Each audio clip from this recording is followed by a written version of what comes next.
Elbow. Alright? Fallen Angel on XFM 104.9. Well, we're back. I'm Ricky Gervais, with me Steve Merchant and Karl Pilkington. Karl's all a little bit, I don't know, he's a bit frustrated. He's sort of a bit sweaty and fed up today, aren't you, because of the heat? It's too much, though, isn't it?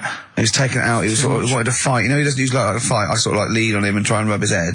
Yeah. But today he was sort of leading it. He was sort of like getting a little bit, if I didn't know better, I'd have said it was sexual frustration. Well, I was watching, Rick, if you don't mind me saying, I was watching, not in that way, just to watch. It was sort of like, he was going, oh, I want to hit you, and I was thinking, does he want to hit me, or does he want to do something else to me? Exactly. What were your thoughts, Karl? Exactly. I mean, I saw him sort of wrestling with you on the floor, and you clearly weren't enjoying it, but he was really what was that going on? What's the change? Why are you suddenly sort of... Well, what are you trying to say? No, I'm not. I'm just saying it was weird that you suddenly... It was like you were, You're saying a bit gay? No. Is that what you're saying? No, but what was... Suzanne accused me of that in the week. Why? For being a bit gay. She said, I'm sure you're gay. Why? Just because I was moaning about stuff. She said, oh, you're a drama queen.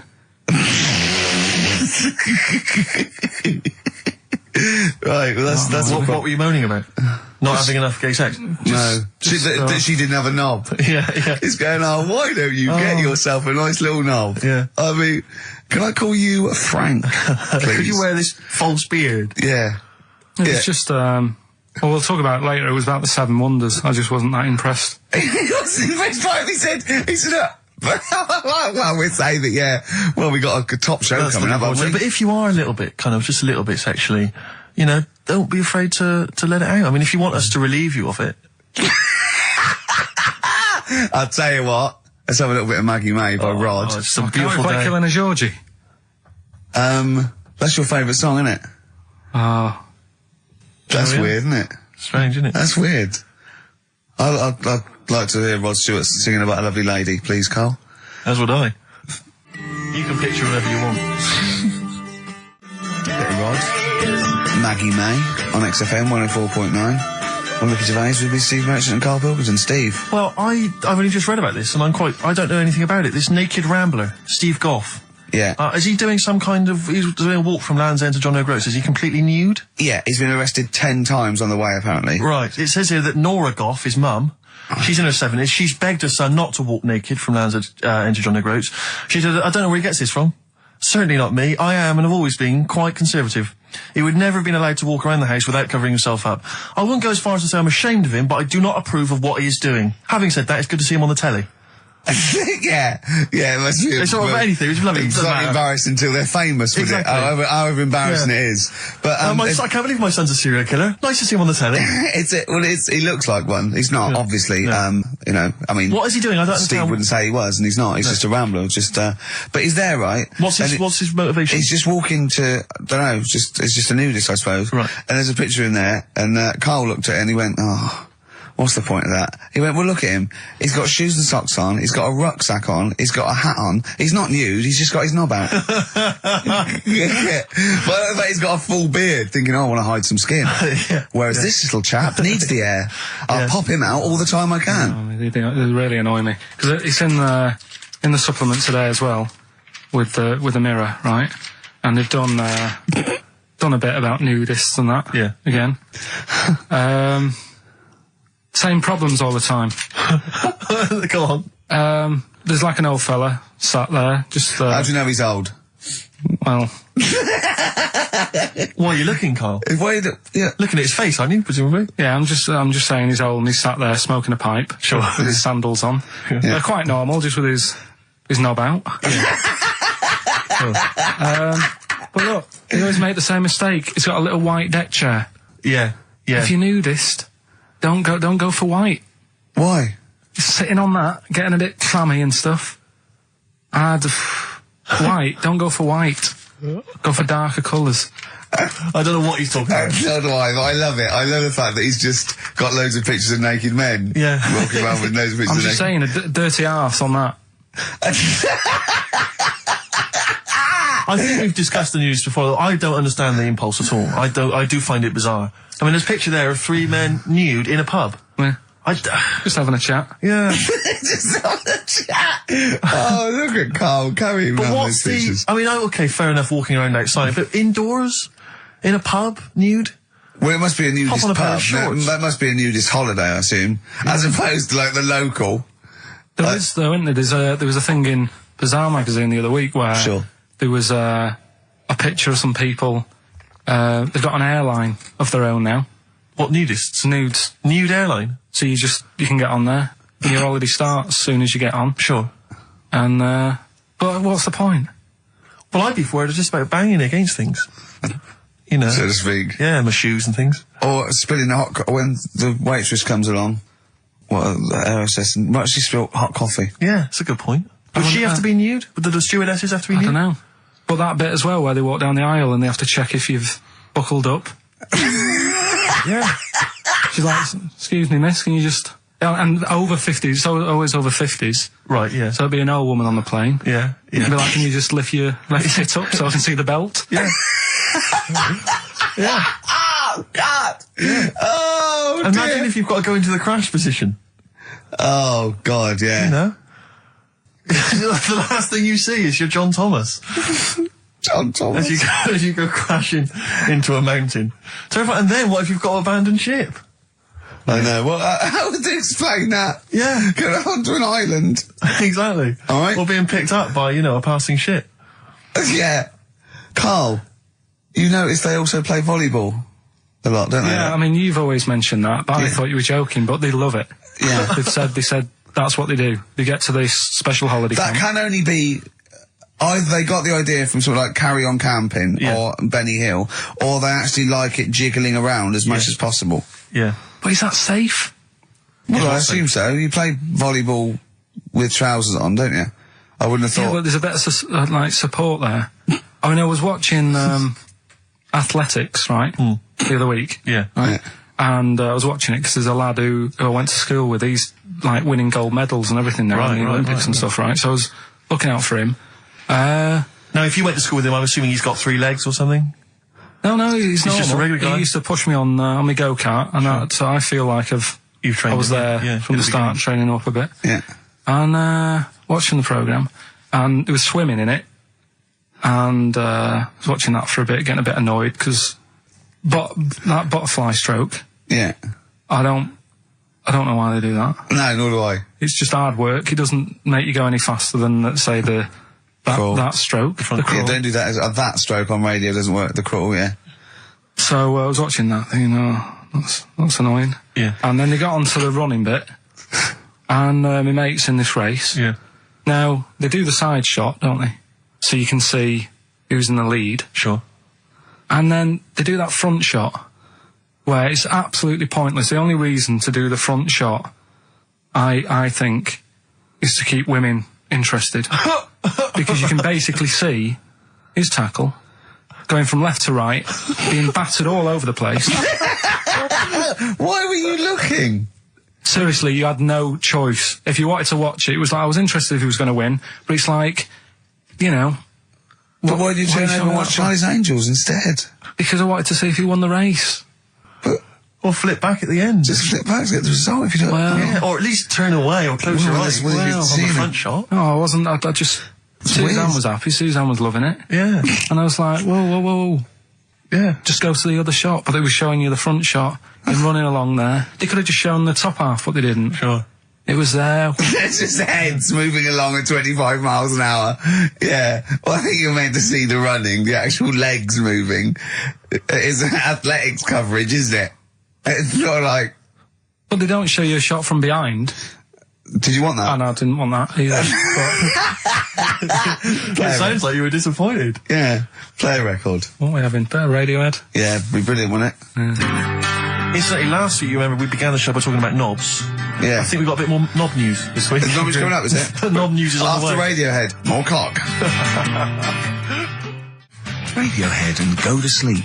That's not to you. Please don't go to sleep. We've got another hour and 35 minutes of fun chat and great music on XFM 104.9. I'm Ricky Gervais, with me Steve Merchant and Karl Pilkington. Pilky, little K-Man Pilkers, little baldy twat mank whinging, a little bit bent Pilkers. There he is. There he is there. Now, Rick, you may remember that last week we opened with some quality knob news. Knob news, yeah. It was It was Hitler's knob. Hitler's knob was one of them. That just sparked off into a whole bunch of other knob-related discussions. Yeah.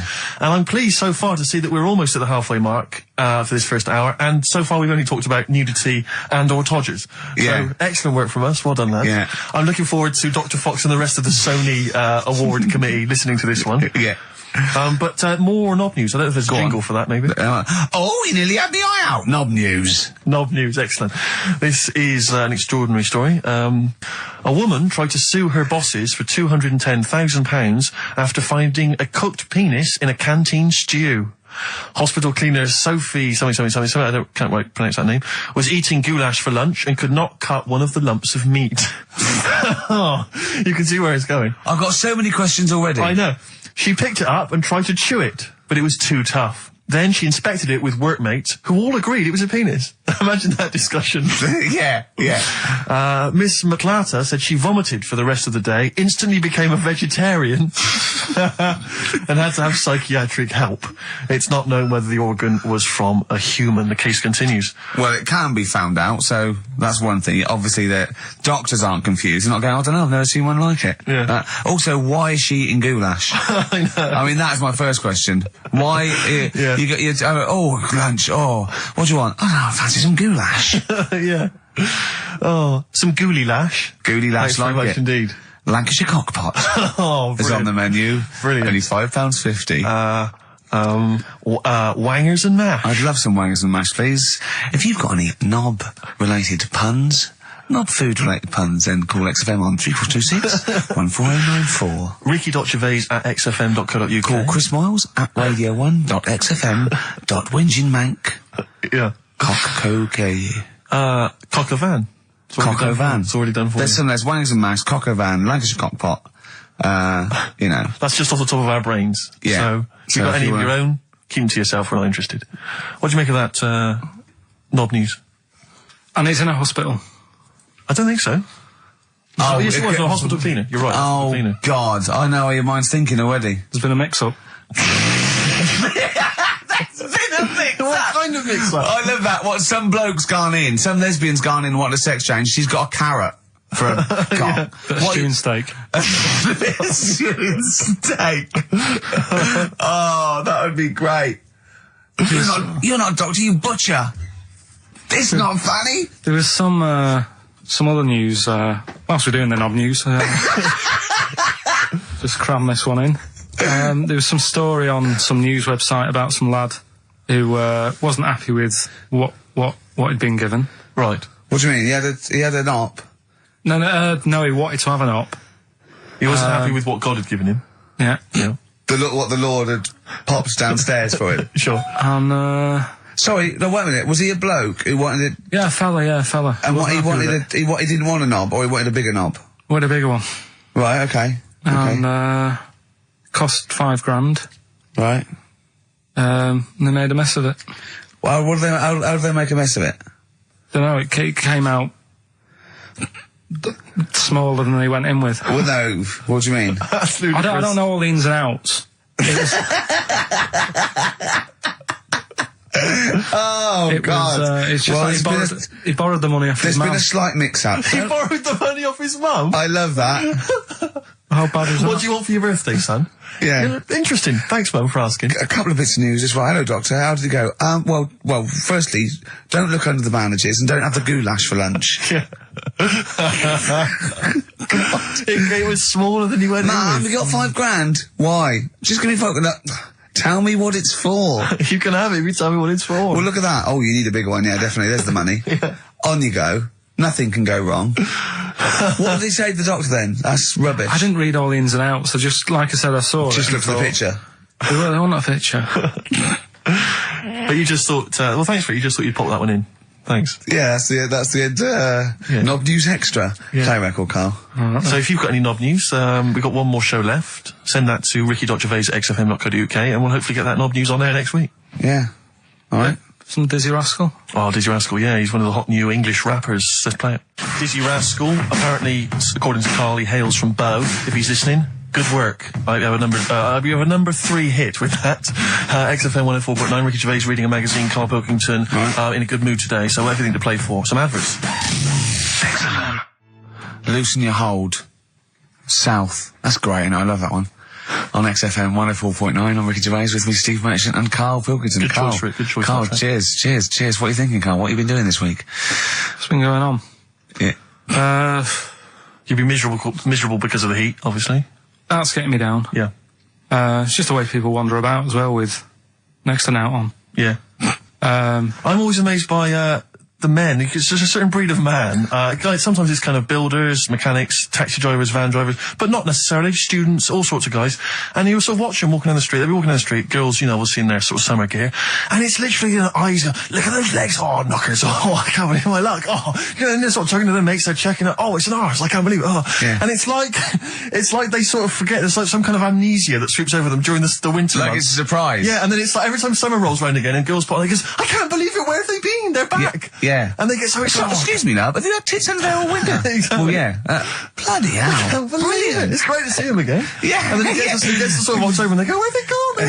They just don't say anything. They just like get on with it. Exactly, They're yeah. reminded. They completely forget. Yeah. For sort of half the year.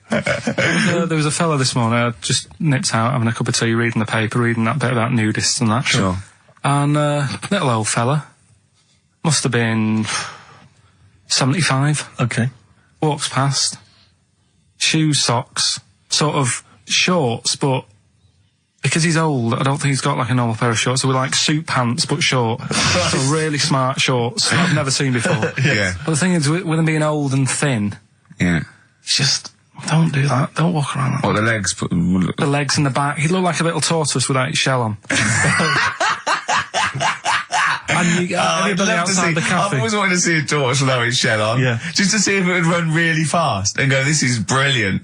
Just Yeah. scamper along. I saw a grotesque thing. I think it's Britain's fattest man. I'm not sure. He was huge. I mean, I don't wish him any ill, but so big. It was ludicrous. He was waddling down Oxford Street, and he was, I mean, genuinely, you know, I'm not a big fan of, you know, ginormous people. Rick Waller, for instance, turns my stomach. This guy was twice as big. He was extraordinary. And he sat down on a big bench and literally took up the whole space. And he reached into his bag, he's having his lunch, and he was eating an apple. And I really felt like I wanted to slap him on the back and go, it's a bit late for that, mate. Well, it's probably starting now. He's probably starting thinking that I'm going to make a change. And imagine if you'd have said that. Yeah. And it'd have been awful, wouldn't it? Yeah. He cut it in half, put it between two slices of chocolate. Yeah. I I don't know how you get that. And waited for a pig to come past, shoved it in his mouth. Exactly. Just swallowed it whole. I don't know how he gets that big. And he was like, he'd come out to sort of soak up some of the sun, you know. Well, you look better with a tan. I suppose so. Yeah. Yeah. Was he wearing loose black clothes? He was, of course he was very That works up to a point. Yeah. And then, you know, it's not fooling Was it anyone. vertical stripes? Yeah. To make it look Yeah. thinner. Just people swimming past and think it's night. Yeah. That's Exactly. So, Karl. So yeah, so that's you know, that's been annoying me with the weather and that. Yeah. And then I love the warm weather. Although I can't sleep at night. I had 2 hours in front, just went and lay down in front of the window, in front of the French window, just because it was just too hot last night. But if I can sleep, I love hot weather. I love walking around when it's sunny. It's better for you. People are usually happier in hot weather. The sun is good for you. I mean, it has been hot. I mean, it's 100 degrees. It's probably too hot to work, but... mental. I can't think straight and stuff. You know, your little baldy head, isn't it bad for it? Because it just... Doesn't it get you make your brain a little bit hot? Well, I mean, I'm just got my head on show. What about the nudists? Worry about them before you worry about me. Right? You know, another thing that happened in the week, you know, I've just had builders round, sorting the kitchen out. Yeah, sure. So virtually skint. But another problem happens. Boiler starts playing up. Right. Right? So, and you've got to have a shower in this weather. You've got to be able to have a shower and that and freshen up and what have you. Well, I have a shower every day anyway. I mean, 2 sometimes, but yeah. Yeah, but if you haven't got any hot water, you can't, can you? Right? Cold shower's alright, isn't it? Mm-hmm. Go on. So anyway, fella comes round. Yeah. 90 quid. 90 quid. 90 quid. All he did, turns up, says, oh, yeah. Just bang it. 90 quid. Bang the boiler. That's 90 quid. Last time I banged a boiler, it cost me 90 quid. And there was a lot of leakage then. Yeah. So I you know. I understand where you're coming from. Yeah. I do sympathise. But do you know, like, I catch them out as well. Do you know, like, you know, I know they're up to no good Yeah. and stuff. They don't earn the money. Sure. And he was in the bathroom, so I sort of creep up and I try and stick my head round the door to see what he's up to. When a bloke in the bathroom? Right. It's weird, isn't it? So you creep up to a man in the bathroom and put your head round without seeing you. Go on, though.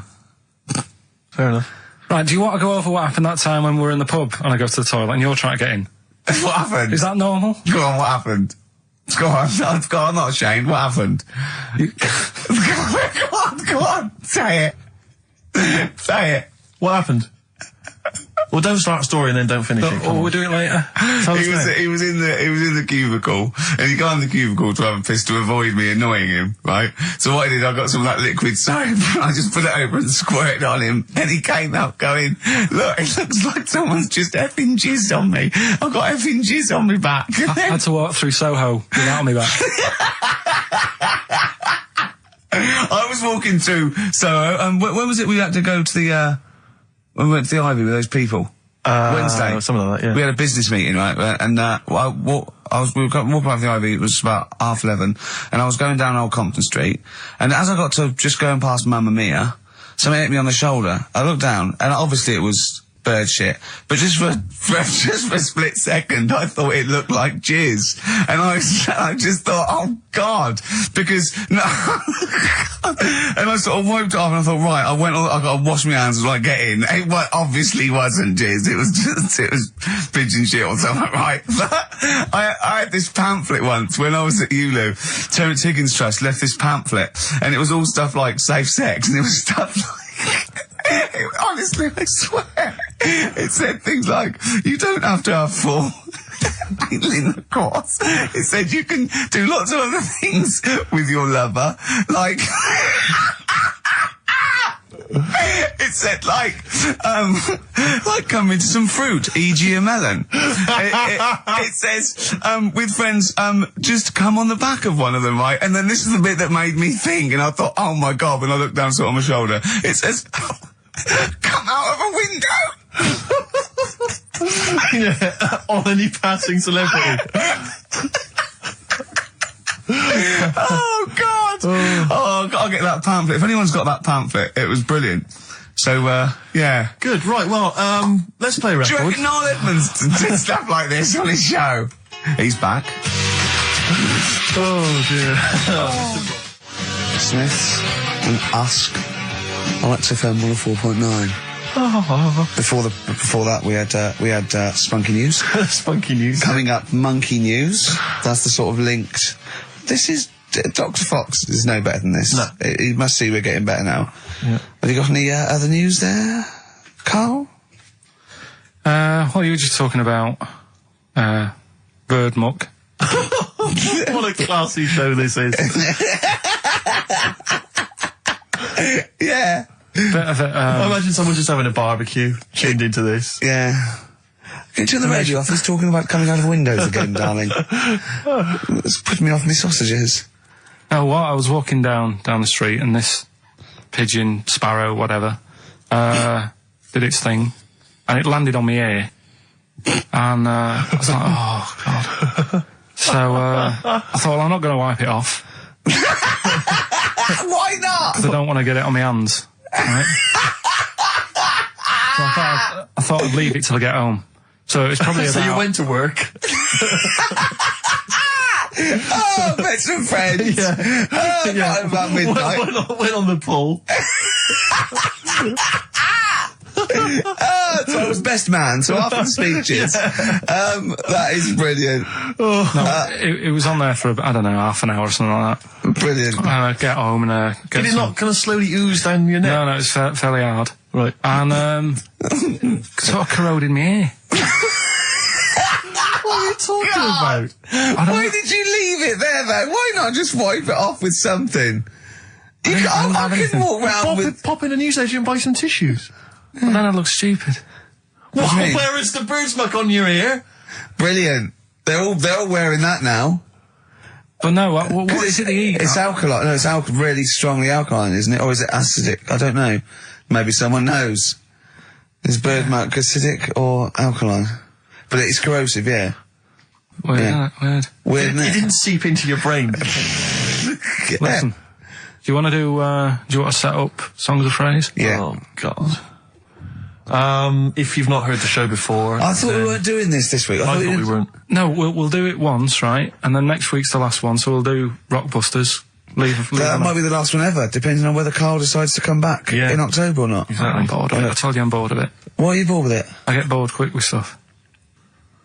Yeah. I told Suzanne the other night, I was lucky she was, that I haven't got rid of her yet. She's, you know what I mean? Things... You put on a soft music though first, didn't you? You didn't just like start getting that right. you opened a bottle of wine. You're a very lucky girl. Sorry? Well, I usually get bored with you and that. Yeah. Oh, dude. You're lucky you haven't pissed off. Yeah. Do you want to open the champagne or what? Well, she was annoyed the other Carl, night. what's that on your ear? Don't worry about it. Where'd you get out? We're walking to the pictures, right? To go and see Bruce Almighty. Sure. Why? And just something to say, innit? Yeah. So you were trying to sneak in the back. So on the way, cutting across Leicester Square, and those fellas who sell roses, he comes over. Do you want one? Do you want one? I said, don't do that. She's allergic to them. Right. So he'd go away. Yeah. She got all annoyed about that. Because she's not allergic to them. Well, she's not allergic now, but they're about £3 each. She go, what the, But the point of that, Carl, is not that she really wants a rose, it's that you're willing to spend £3 on her. Taking us to the pictures. How much was that? That was £8 each. Did you pay for it though? But didn't you ever... If I know you had her dressed up as a small child. yeah. Me and my son, please. Or you made her sit on your shoulders and wear a long coat. Yeah, exactly. Anyway, listen, Songs of Phrase then. You paid for her to go in and then you went and had a pint while she watched it. Yeah, there's no point in both of us seeing it, but tell me about Tell it, me won't what you? it's like. Oh, right, Songs of Phrase. So let's explain what Songs of Phrase is. You do it. Okay. Oh, really? If you think that Carl is bored with life, then you will be even more bored once you have heard this particular quiz. The gist of it is that Carl has taken a well-known phrase Well, or saying no, stop you there. Not a well-known phrase. Something that he said once. on this show, Yeah, probably. and he's somehow compiled together a number of different songs which have somehow built up that particular phrase or sentence. If it's anything about Chinese people, Philip Bailey will be involved. That's all I can say. Okay, let's hear it then, Carl.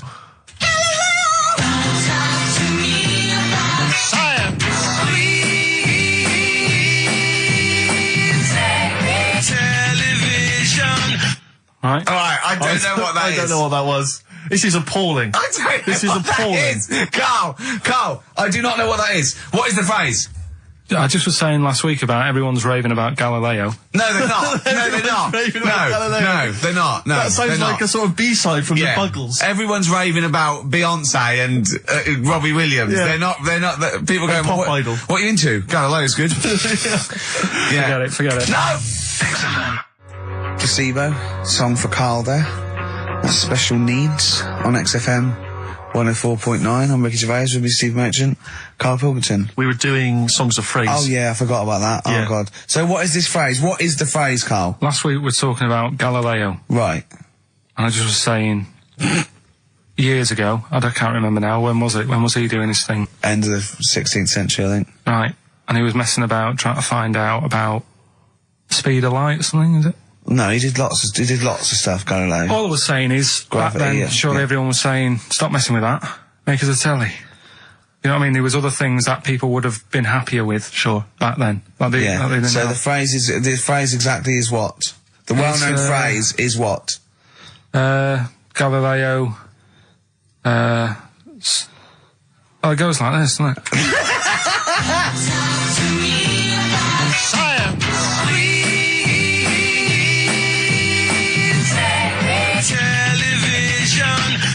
Right. So it's Galileo's stop Talking to me about talking about science. science, make me television. Make me television. Yeah. So you email in with the bands and that? Brilliant. Right, let's...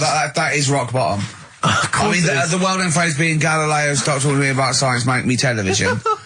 As a well-known phrase is one of the weirdest things I've forget cheers out of windows and things like that. That is the weirdest thing I've heard on radio as a competition. Can we have that one next week? Okay, well here are the prizes. If you think, Rick, if you think the quiz has hit rock bottom, wait till I tell you these prizes. No, brilliant. Oh. I know that we're very much pushing new music on XFM, and it's an alternative music station, so you'll be pleased that we're giving away now That's What I Call Music 55, featuring the likes of Busted and Daniel Bedingfield. Brilliant. You really know how to cater to our audience, don't you? The best dance album in the world, that includes DJ Sammy, Scooter, and Liberty X on there. So look forward to that. Yeah. This is not so bad. Nick Cave and the Bad Seeds, a live DVD of a, pardon me, a performance, and some, pardon me again, but, anyway. That basically sums up the prizes. So, I won't tell you the rest, they're all monotonous. But, anyway, I think those crisps, Rick, have gone down the wrong way. Although I was eating goulash earlier. Sorry. I'm fine. So anyway, yeah, that's some of the prizes. And you can win some tat. So, if you can identify these artists. The well-known phrase, Galileo, stop talking to me about science, make me television.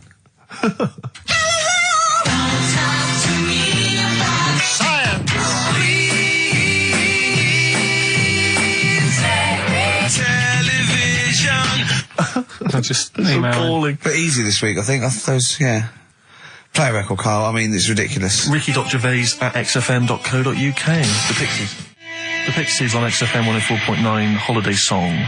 He's talking about people coming round and just banging the boiler and charging 90 quid. I think it was last Christmas. We had a dripping tap, right? And it started off just dripping a little bit. And then after a couple, I thought, we'd get that sorted out. We couldn't actually turn the tap. It was just solid where the washer had gone. And then over Christmas, like a couple days before Christmas, it just started flowing. It was just like on. And I was thinking, this is terrible. It was terrible. It was the hot tap. And of course, the caretaker gone away, everything had been closed down. So I called out an emergency plumber. Christmas, right, he couldn't get it to turn the tap off, right?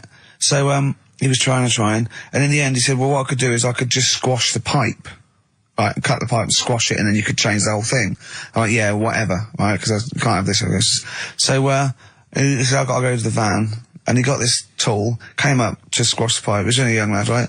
Wasn't strong enough. So I had to help him squash the pipe. Right. He squashed the pipe, cut it, put a little nozzle on it, just to seal it, right? And I was 180 quid. 180 quid? And I want to say, surely that's half mine. Yeah. I helped it, and I was sort of being sarcastic. When Johnny was there, I was going, how much was that tool? He went, it was only about 9 quid. I went, pays for itself, isn't it? Yeah. And I was going, can I get one of them? He was going, yeah, get them anywhere. Obviously, didn't. And then he went, I wrote a cheque for 180 quid, and he went, oh, I didn't charge you for the nozzle on the end. I went, no. He went, I said, how much is that then? He said, £2.50. So I can leave you cash for that. £2.50. £182.50. So he hadn't even really sorted the problem out. But what can you do? What can you do? He wasn't ripping me off. That's the prices. Yeah. He's not going to go, I'll tell you what, mate, because you helped me, call it quits. Yeah. Just buy me lunch. It's not going to happen. Yeah. My mate was locked out of his flat once, and he went out and shut the door behind him, and that was it. And he looked through a letterbox, and he could see his keys, right? Phoned the locksmith, says, look, can you come round? I can see my keys, right? It's just have to go out. And he went, well, yeah, but that doesn't matter. I said, I'm going to try it. It's 90 quid. And he went, 90 quid? He went, but I can see the keys. He went, yeah, I can get them for you. And he went, and my mate said, you're going to come round, you're going to charge me 90 quid, and you're going to scoop my keys up with a bent coat hanger. And the locksmith said, have you got a bent coat hanger, mate? It's brilliant. But it's a fair point, isn't it? Do you know what I mean? It's a valid point, that's it. And what can you do? Yeah. I'd have gone, thanks for the expert advice, and then asked a neighbour for a bent coat hanger. And they went, well, we'll call it 100 quid. Yeah. But that's more expensive than a locksmith. Well, yeah, because you're going to illegal traders. Exactly. We've got no licence. Yeah. You've got to pay a little bit more in case we get fined. Exactly. But that's what was going on when, the fellow was round the other day fixing the boiler in the bathroom. Just wanted to make sure that he was working on it, because it all went quiet in there. He had the door shut. I'm trying to have a little quick sort of peep, seeing if he's doing anything. And I push the door. Just like this sounds. But just pushing the door slowly. And he's going, don't come in. I was like, what are you doing? Well, what was he doing? Don't know. But then he's like, 3 down. Probably doing a crossword again. That's what annoys me. The way that, it's all secret. You're not coming in. And you hear the odd bang now and again. He's probably sat there, crossword, 3 down, giving it the old, just now and again. With his foot. Just annoying. Yeah. How much did he charge you? 90 quid. It's just under 90 quid. Yeah. Yeah. And all he said was, you know, give it a bang. If it don't work again, give it a bang. What does that mean? Is that an air block? And they just like, what is it? I don't know. It's not that complicated. You wouldn't think a boiler's that complicated. It's not like understanding, you know, how a fast breeder works or a computer. It's a big lump of metal without water in it. How can we not know how that... Yeah. We were discussing yesterday, me and Glenn were trying to work out how a fridge works. Right. Pretty cool. Magic? It is the magic comes down the electricals into the frozen peas. That's what I thought. Yeah. Yeah. Can't still talk about, I know it's something to do with the hydrofluorocarbons can exist at much lower temperatures without freezing. So when they enter the fridge, sort of under pressure, as they flow round, because the pressure goes down, they take energy from the It's perhaps a discussion to have in the pub, but not on the air. I still can't figure out, I've never quite understood how a plane stays in the air. It always unnerves me when I'm in a plane. Turning a tap on, getting water. How basic are we going to go? Carl goes walking. Yeah. Yeah. Here's a bit of science for you. Go on. Right. Read the other day. Yeah. If you dug a big hole, right, Oh, God. started digging, say in, wherever, Trafalgar Square, right? Yeah. You dig a big hole and you keep digging. Yeah. And you go right through the earth, Right. out to the other side. Yeah. So you're somewhere in Australia or something, right? Yeah. And then you come back to London. Right. Stand next to the hole, jump in it. Apparently, you can jump through the world in 42 minutes. It's interesting. But then I was thinking, will you fall? And then when you come out the other end, would you fall back again?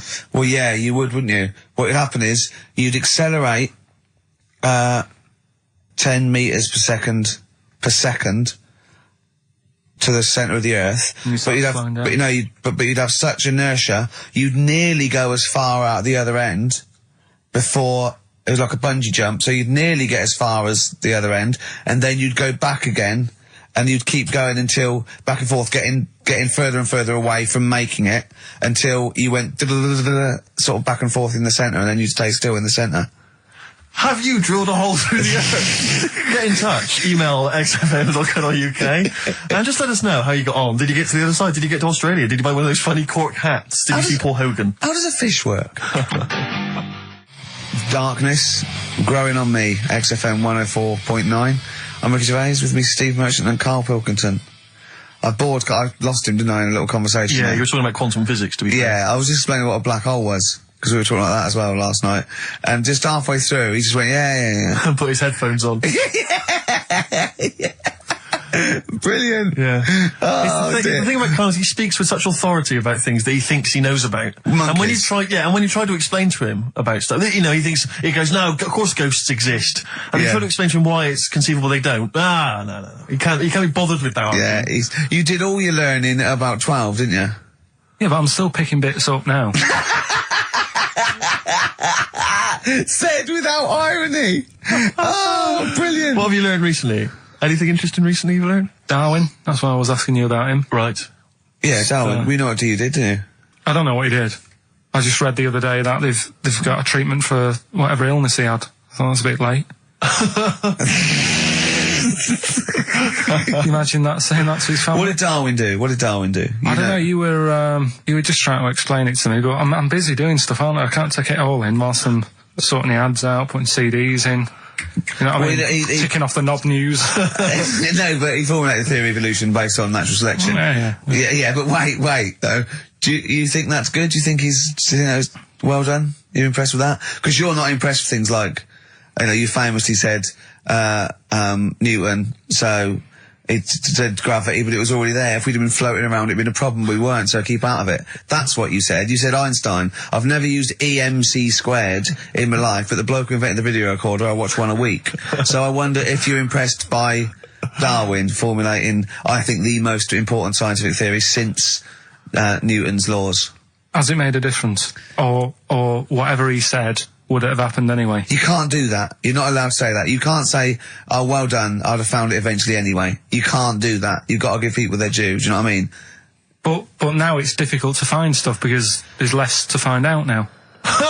It's not a competition. But on what scale? On what scale are you looking at? Why do you mean there's less to find out?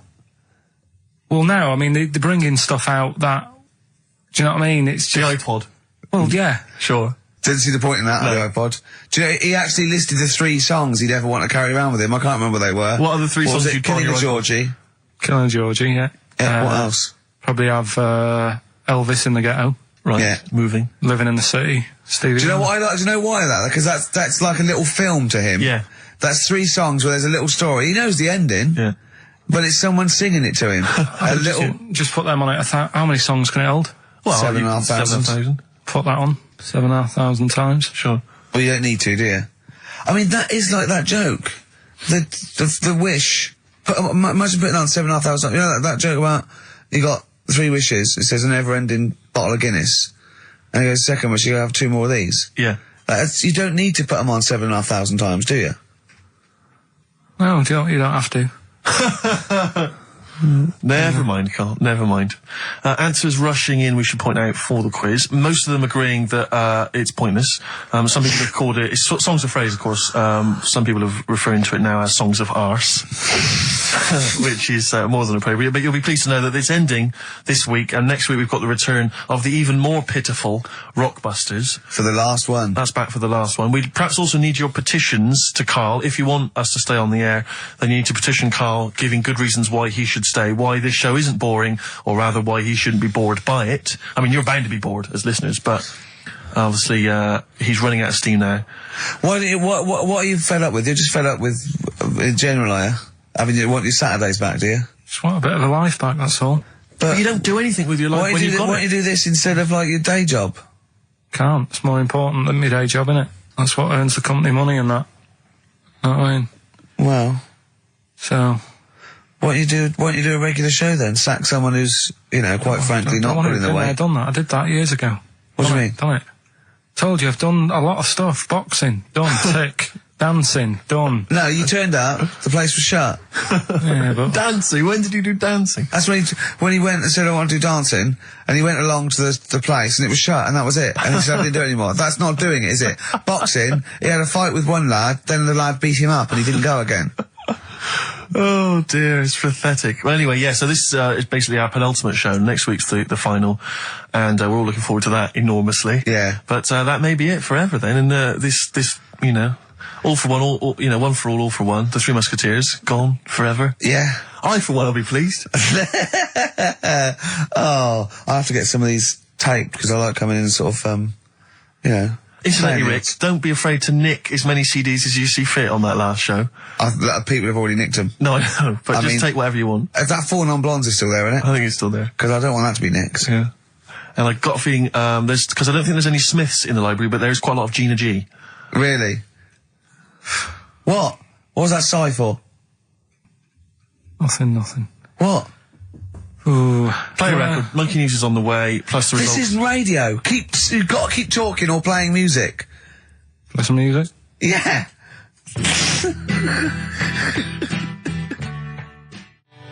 Heart of Gold by Neil Young on XFM 104.9. Pop Idol, of course, begins this evening. I know you're looking forward to it, Rick. Yeah, love it, It's love always it. a joy, and especially those early rounds with the mentors, divs. yeah. Yeah, they are always extraordinary. That's the only reason I watch. I mean, I can't be bothered with the later contest. It's just watching the freaks for the first couple of weeks. It's an absolute pleasure.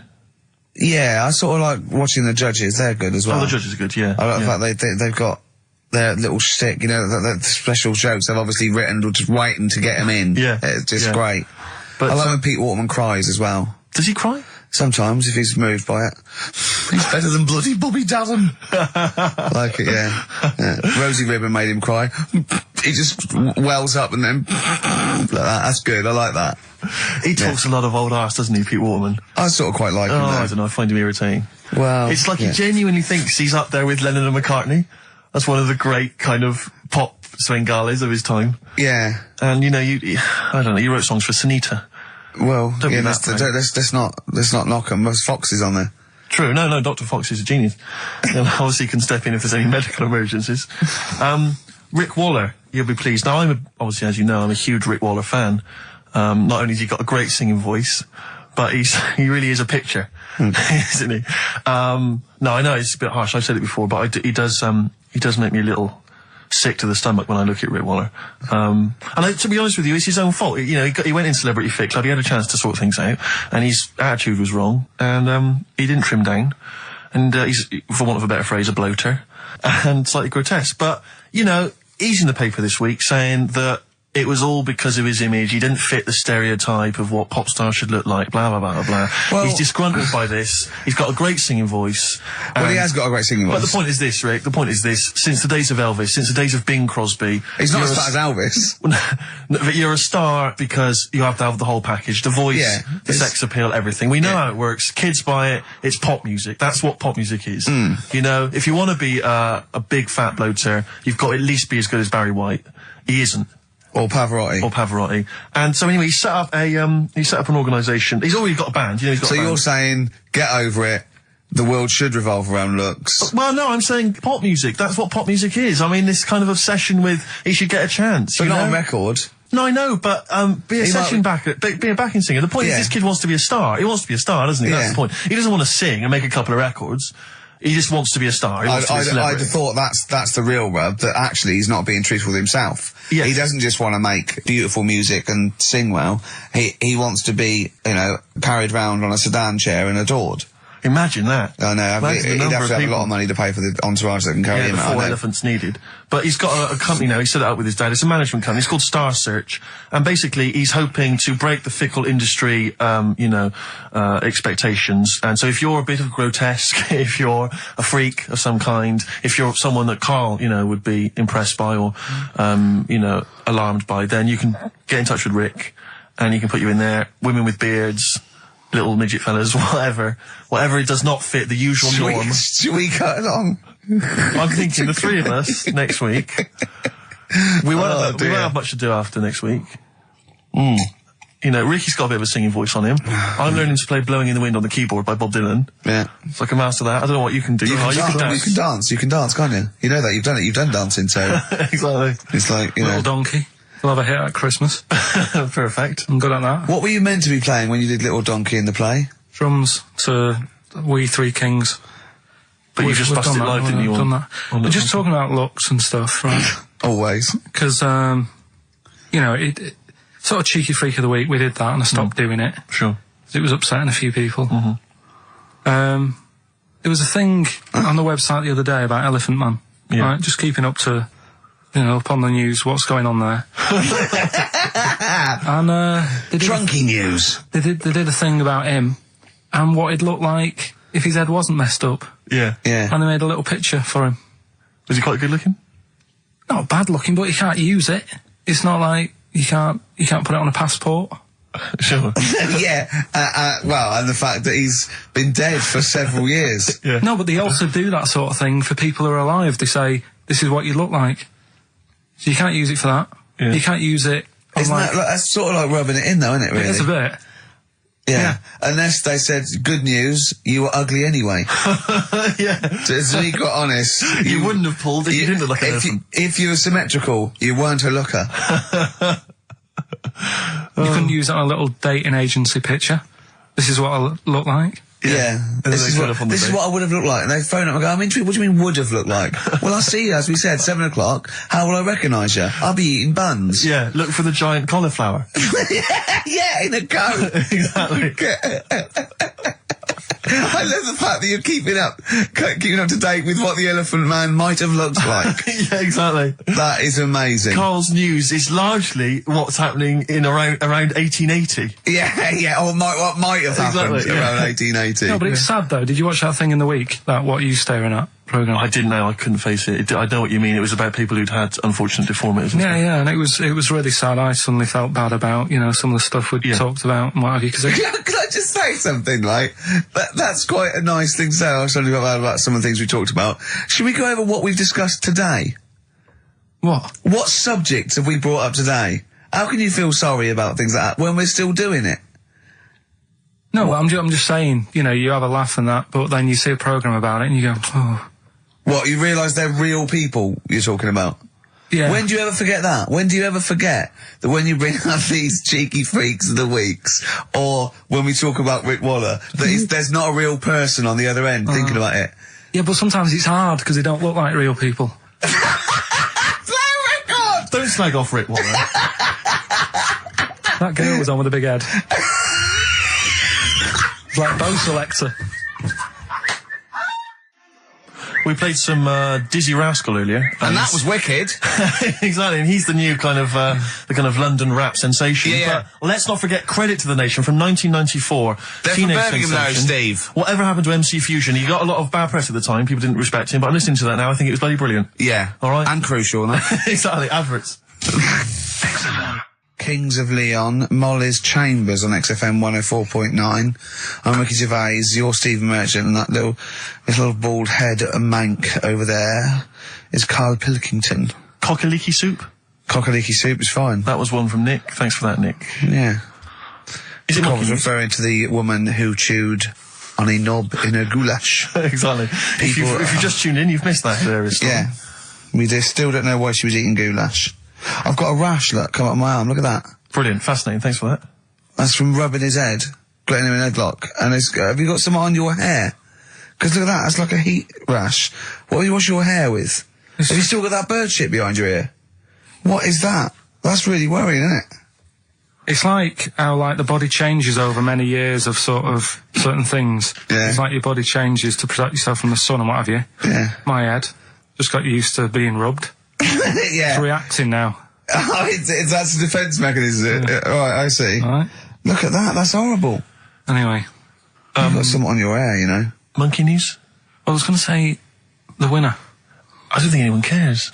Oh, come on, someone got all of them, didn't they? Well, okay, play it again then. This was Songs of Phrase. You did this The earlier. well-known phrase is Galileo, stop talking about science, make me television.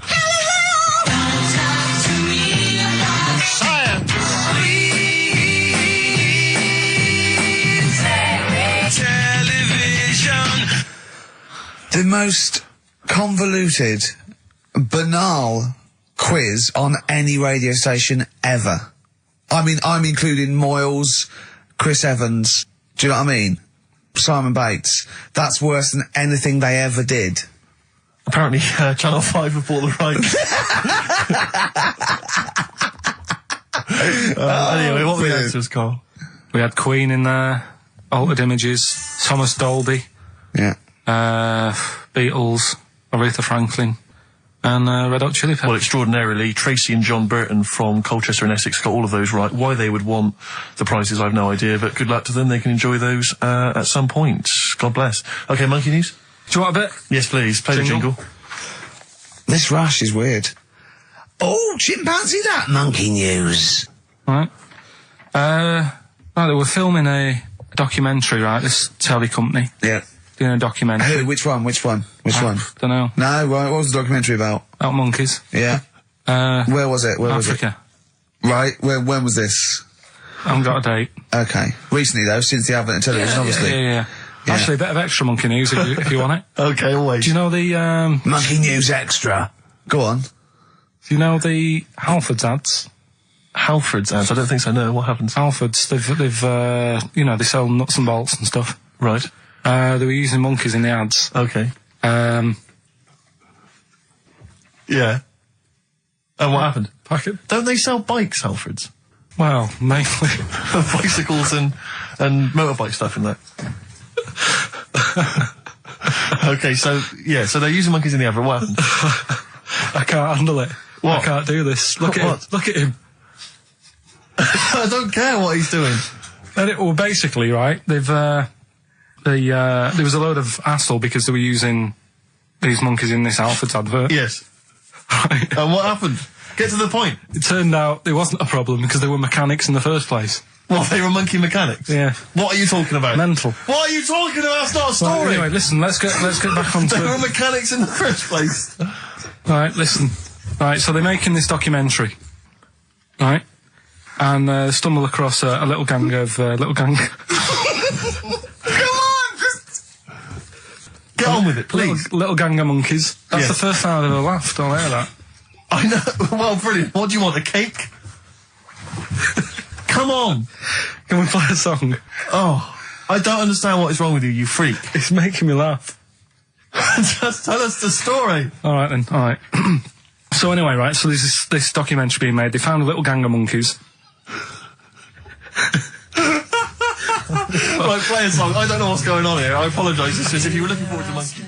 Got to hide your love away. According to the Beatles on XFM 104.9. I'm Ricky Gervais with me, Steve Merchant.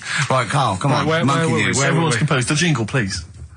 Oh, chimpanzee that monkey news. Excellent. Okay. Right, where were we? We were just start again. There's some people making a documentary. For what? Okay. Making a documentary in the jungle and that. Right. Stumble across a little gang. Okay, come on. All right. A little gang of monkeys. Yeah. Oh, come on. So the camera crew are there filming it. Yes. Everything's going normal. It's all fine. Nothing odd about it. Okay. They're not running a restaurant, they've not got any barber shops, nothing. No. Just regular monkeys going about their business, yeah. So anyway, what normally happens is the monkeys sleep with a partner. They already do what? They don't sort of sleep around and that. Once they find the girlfriend or the boyfriend or whatever, yeah. they stick with them, right? Okay. But anyway, they were watching this one, right? And it's going around a bit, sleeping around. Oily. And it was getting fatter. They thought, this is a bit odd. Yeah. Right? So, followed it round. And, see it having it away. Turns out, little prostitute.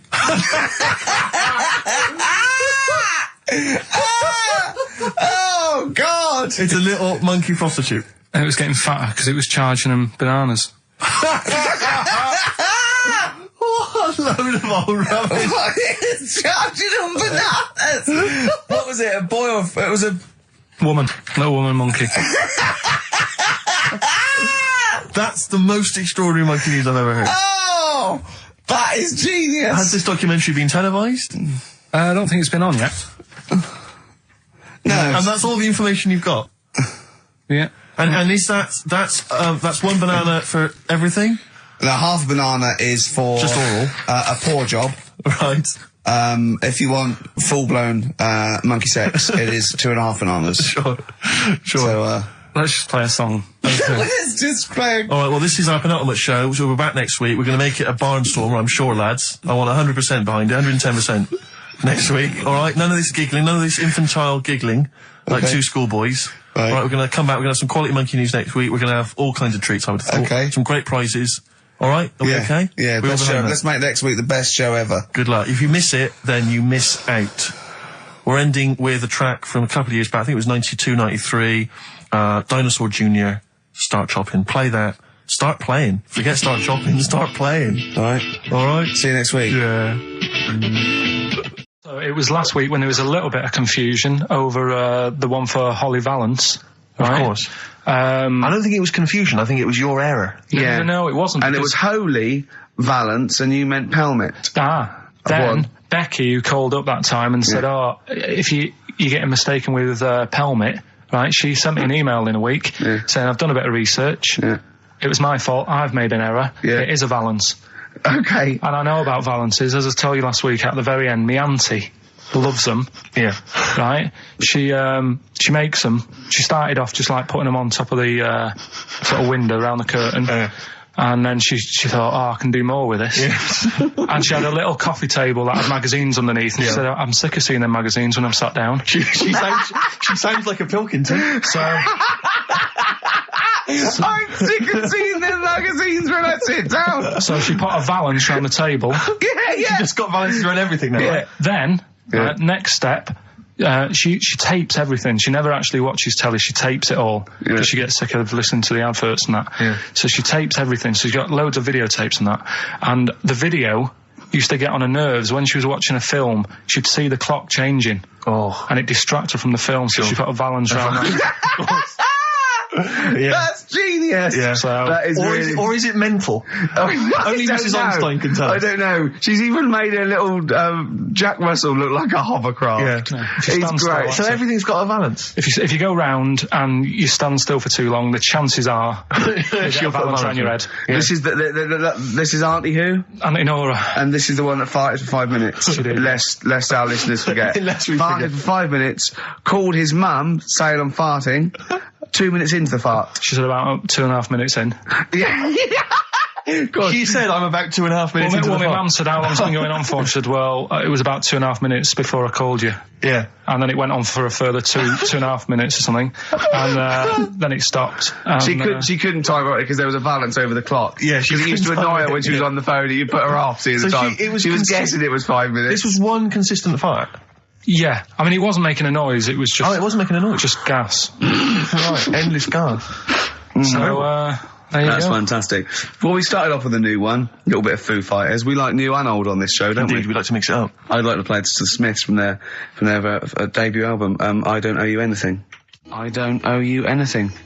The lads from Karl's hometown there. Indeed. The Smiths. Brilliant, that one. Wow, I went to Manchester, didn't I, the other day? Went up to Manchester for a What did little you make of it? corporate. It was alright. Yeah. He went, wait till you get out, you see Piccadilly, it's better than Euston. Right. It was. You know, it was nicer. I went outside and there was a ridiculous queue, and sort of one cab. Right, yeah. So, Horse-drawn. yeah. Yeah. And so I walked and it was okay. It was only down the road. It was a bit dark. It was wet and raining. Of Obviously, course. it's the north. I know, yeah. The hotel was very nice, but no minibar. I've never seen that before. I've travelled all over the world seeing them in a hotel without a minibar. No, So I I've don't know never what's heard of going on then. I don't know what's going on there. And then I did this corporate gig in Old Trafford. Pitch was up, don't know what they were doing, but, you know, very impressive, big impressive. I think they're the richest football club, aren't they, Karl? Yeah. You did a gig at where? Old Trafford. It was in a function room. Oh, there, well, I but, thought it was the stadium. No, I'm Incredible. not that big yet. No. But I mean, you know, I can't really comment on Manchester.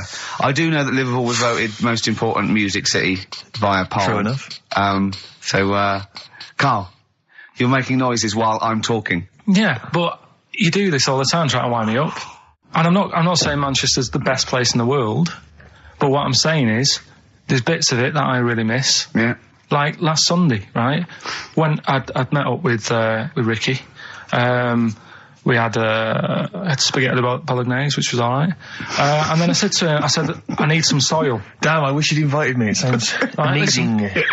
So I need some soil. What do you think? You need some what? Soil? Soil, yeah. I need to repot a plant, right? Yeah. So, You need to repot a plant? Yeah. Oh, fair enough. So, I'm like, where, you can't see these shops in London. You Do can't you know what I mean? buy There's nothing around. I took him straight to one in my street. Yeah, but near your street, and that's probably the only one in London. Well, you say that, Karl. No, it does annoy me. Round my way, it's like, you know... You can't move for soil shops. There's earth. You can just pick up handfuls walking down the street. Yeah, incredible. Which People is- just lean over into someone's front garden. No, you can take the plants as well. No, Yeah. but what I'm saying is, Go on. Manchester, there's loads of decent hardware shops. Yeah. Here, you know, if you want a panini and a latte or whatever, you can't move from. But for soil, I had to go virtually how many miles away from me to carry that soil home and stuff. Yeah. It's not good. I mean, London's alright, but if cities were sort of marked... It's neglecting the peat market, really, Well, isn't there's barely any mulch available Rick, in central London. I'm sick and tired of not getting a good decent compost of a Sunday. Indeed. So, It is you sickening know, to me. I'm thinking of moving to the north, where there is loads of soil and gravel Indeed. and animal shite. whatever. See, you're eating a biscuit. I can't believe it. Are you bored with this already? Do you know what? MTV called me last week. They called me again yesterday and said, when can they come down to do they're coming down next Saturday, by the way, to do a little screen test for you. They're going to sort of just film you with a little camcorder. You said this. They're going to film you. Are you alright? Do you want to, are you hungry? Do you want to go out and have a meal? I can't believe you're eating while I'm on air. No one can hear that. Do you know who I am? No one can hear that. Explain who I am. Well, that's Ricky Gervais, right? He's made his name on TV. Yeah. Okay, he's done any number of corporate gigs, and they pay silly money. So, Yeah. I mean, this guy's earning, and really earning beyond his talent. All right? So, I think I deserve a little bit more than a little mank eating a biscuit while I'm talking. Rick Gervais? Yeah. Have you won a BAFTA? Yeah, too. All right, so Yeah. just a little bit of respect. Yeah. Yeah. Carl, Well, what have you won? What have you won? I got a bronze certificate for doing a full week at school. That's great. It was only a bronze. What is that then? 3 out of 5 days? And I got me a little Crusaders badge, if you remember. What's the little what? Crusaders badge? The Crusaders badge for the religious club.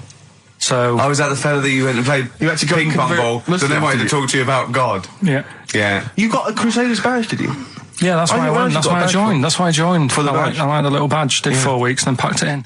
Travis on XFM 104.9 on Ricky Gervais with me, Steve Merchant and Karl Pilkington. We're doing Educating Ricky. Right, final one. Come on, Karl. Right, what was it? It was why don't they just get a diary or some paper or something to write on? Yeah. Yeah. Because Snappy. I couldn't think of a heading for it. It's basically Go on. people who have tattoos. I've never understood it. Right, that they have something put on their arm. Right, sorry. Have we started the educate? Is this part of it? Are you educating me? This is something that will be useful in my life that I didn't know about. Yeah. Go on then. No, it's just that they've got a machine out, right, that does tattoos. Tattoos. You come up with a design you want, and you this machine scans it, and you put your arm in this thing, and you press print or whatever, and then it does the tattoo on your hand or on your What, like arm. loads of little needles that follow a pattern? Yeah, the computer, is it? basically, yeah. Is it a real tattoo? It's a proper. It's a proper tattoo. one. The fella said, Well, as long as it goes out, it pierces the skin with a. I just wondered if it's one of those kind of, those kind of. No, it must be lots of little needles or a moving needle that can go Sorry, along but it. how is this cleaned? Like in between each person? I don't know. Well, no, as long it's only that. If it's one needle, it's just the head, isn't it? If it's one needle that moves and does it like like loads of little. What are we gaining from a machine doing it? Just because they're not going to sort of mess it up. But hold on, how do you keep your arm still? Because your skin moves slightly. So the machine it's won't. sort of strapped to your arm. Right, And so the it's fella, spread- the so- fella said that the tricky thing was in all this, it was the fact that nobody would let him test it out on anyone else, so he had to do it himself. But did it work? Because the thing is with a tattoo works, artist, they yeah. can see when your skin's moved and they can see what they've done and they keep wiping it and looking. Whereas a machine's just got to trust itself. Yeah. So I think one needle could go wrong. If it was a lot of needles that it just came down, like, 1,000 needles that was an imprint. Yeah. But No, obviously I'm asking someone who hasn't delved any further than there's a machine that can give you a tattoo. That's all you've got at the moment, isn't it? Well, yeah, basically. That's all you've got. I mean, that's what I've got because I'm not a fan of tattoos. I don't. But where did you read this again? This was Internet? This was on the internet. Yeah, it was. Yeah. Okay. And I just don't understand why people do it. That's what got me attention. Because me, Sorry, what have I learned from this? that if you wanted to get one, you can get one done by a machine now. People say machines are sort of taking over and that, and there's another one. But it's just the fact. I mean, I don't know. So give us the snappy title of this education again. Why don't they just get a diary or some paper or something to write it on? That's what I always think when I see people with loads of tattoos. Like there's that fella who we were talking about the other week in Scotland who was covered 99% in tattoos. It's just like, what have you done that for? Yeah. Do you know what I mean? You can't get rid of it now. You've done it now. Yeah. One of my uncles, right, Tattoo Stan, he's just caked in them. Tattoos. Right. I don't think he's my proper uncle, but it's just like my dad's got. Tattoo Stan. No, my dad's got. That's a province in Russia, isn't it? My dad's got loads of mates who. When you say he's not your names. proper uncle, Do you know, like, when Just a bloke someone who used to comes hang around around, with the all school? right, Uncle Stan. Yeah. Do you know what I mean? And my dad had loads of mates like that. There was John the Screw. right? So he either works in a prison or he likes to have sex. Cabbie. Cab driver. Okay. There was Jimmy the Hat. I don't know what he Jimmy did. the Hat. Yeah. And, Did he wear a hat? No. No. There was Fred the Veg. You sure he wasn't a relative? Sorry. Fred the Veg used to get us like big bags of potatoes and that. Fred Veg, okay. And there was Tattoo Stan. Right. And he was just caked in them. And I used to always look at him thinking, why have you done that? I must have only been like, 6 I or suppose 7. if you're born with a name like Tattoo Stan, Exactly. you're destined, aren't you, were really? they like a 1950s gang? I'm worried about... I'm worried Who were about... doing a bank job? What was his name? The Hat? What was his name? Jimmy the Hat. I'm worried about Jimmy the Hat. Yeah. Not having a hat. I don't understand Are it. you sure he didn't have a hat? Not when I met him. Did he ever wear a hat? I didn't see him that much. Do you think it was a joke, like, when your mate's sort of like, 8 foot and huge, you call him Little John or Tiny? Do you think... Well, the fact that he never wore a Yeah, they hat. went, hold on, I've noticed something about Jim. Go on. No hat. And I go, oh, true, let's call him Jim the Hat. Jimmy the Hat, yeah. But me Uncle Stan, he had like loads of them. He did them himself. Oh dear. And it was always that thing. God. What was it things like? He had like the cross. cut here one. Cut here, on made the in neck. Britain. And if you're going to do them yourself, I'd say at least make sure you're sort of a good drawer. Yeah. And don't do it in the mirror so it comes out backwards. Well, that was the other thing. But like, I remember he did. Names are all right. He had like all his kids' names down his arm. And, what are they called? Yeah. oh, God, it's Tattoo Stan Jr. Yeah. and Paul shits the bed. I'm trying to. Oh, Wobby Kate. Yeah. But he had. Frankie never amounts to anything. Oh, go on. So he had like. Johnny, I don't think he's mine. So he did all this. I don't even know why I'm telling you about tattoos. No, nor do I, Carl. Hey, to be honest. Don and Blitzen from the About a Boy soundtrack by Badly Drawn Boy. Christmas theme there. Christmas theme there. You spotted the Christmas theme. Yeah. Carl's not really in festive mood, but I can't imagine Christmas is your time of year, is it, Carl? Well, I'm not sure any time of the year is, really. I liked it when I was about. I think when I was about 7, I enjoyed it. was that the one? Was that the year, the big year for You you? get loads of stuff. You don't have to worry about anyone else. But once you've like got a job. What did you get when were you doing your paper round? How old were you then? I was about 13, 14. Well, that was then you were a man, weren't you? I had to buy stuff. Oh. But you're still not You're having quite a a good selfish time. man, aren't you? I didn't realise this. No, it's just that And Christmas. that's coming from him, Carl. My dad always said. Oh, right, steady on. Dad said Christmas morning was for like, for me. So he used to stay in bed. So he never. That's brilliant. That's a great thing to say, isn't it? Yeah. Christmas morning's for you. Run wild. Do what you want. Just don't bother me. I'm going to Honolulu for 2 weeks. That's great. Dad, it's Christmas. Do I have to do anything? No. So my mum used to get up because she used to like to see my face light up, when I opened the presents. And then, to keep the fireworks. and then I'd have to go to my bedroom from about 6 o'clock onwards because like my mum and dad were into having big Christmas parties and I wasn't like old enough to go. Right. So they'd say, right, you've had your fun there, you go up to your bedroom, stay in there. And, Really? Yeah, I remember one year, right, I got a train set, that's what I wanted. Yeah. Right? It's brilliant. Playing with it all day. I thought, I don't mind about the party, I'm happy staying up here, playing with this. Brother comes in, he's had a few, right, he's going, yeah, give us a go on your train. How old is he? He's a bit older than me, so he might have been like, let's see. Well, let him be 18. Yeah, probably about 18, 19, And how old something were you? like that. I had a train set, so, I don't know, about 14. something like that, right? So I'm playing on that, loving it and stuff, and then he comes in and goes, oh, give us a go. He turns the transformer up to like 14. He went really fast for about 5 seconds, broke it, and then he went back downstairs. Wow. So Christmas, I hadn't even got to Sounds like Christmas Day. the Conservative government with British Rail. Satire, that is. Rick, I just thought that there's satire. If there's any satirical shows listening or it magazines, doesn't work in any way because there's the analogy falls down apart from there being a train. think it through though. British Rail was trains, Yeah. and the government broke the trains in many. Well, they didn't break them, like not officially breaking them, but they. Yeah, it does work. It's perfect. Oh, I'm very pleased with that. And I can't. And no one's asked him to be on Have I Got News for You? It's weird, isn't it? 'Cause it's strange that when you've got a satirical mind that's as quick as that. Yeah. And he's broke your little train set. So what did you do? I just like watched telly and had some sausages. I bet you were happy with that, though, weren't you? It's a bit annoying though, isn't it, when your main present of the year has been broke. And Did then, it ever get it fixed? No, that was it. Put away. I'm intrigued why your parents wouldn't let you come and join in the festive fun. Was it like really debauched down there? Was it like eggnog everywhere? Well, no, but I mean, that's fair enough. 6 is a little bit early, but I just think, if you're your kid, he had his fun, put him to bed at 8, maybe. And Do you think so on Christmas Day? I thought that was a day for family. Well, not if there's a party going on. And Well, don't have the party on to Christmas Day. Well, that's another option. Yeah. Your parents are weird, aren't they? A strange breed. Well, I think that was the year, right? You're talking about buying presents and stuff. I think I did treat my mum to. I didn't buy my dad anything. I think that was like when I got a bit older, I used to get my dad something because he wasn't that bothered anyway. No. So, got me mum. There was a cheap shop, right? Of course. Thank God for that. Called Snips. Right? So I went in there and I thought, let's see what I can get her. And remember Victoria Plum? I don't think so. Well, it's like a fairy character. Right. Right? And my mum's into gnomes and stuff, right? So I thought, right. She must be pleased with you then.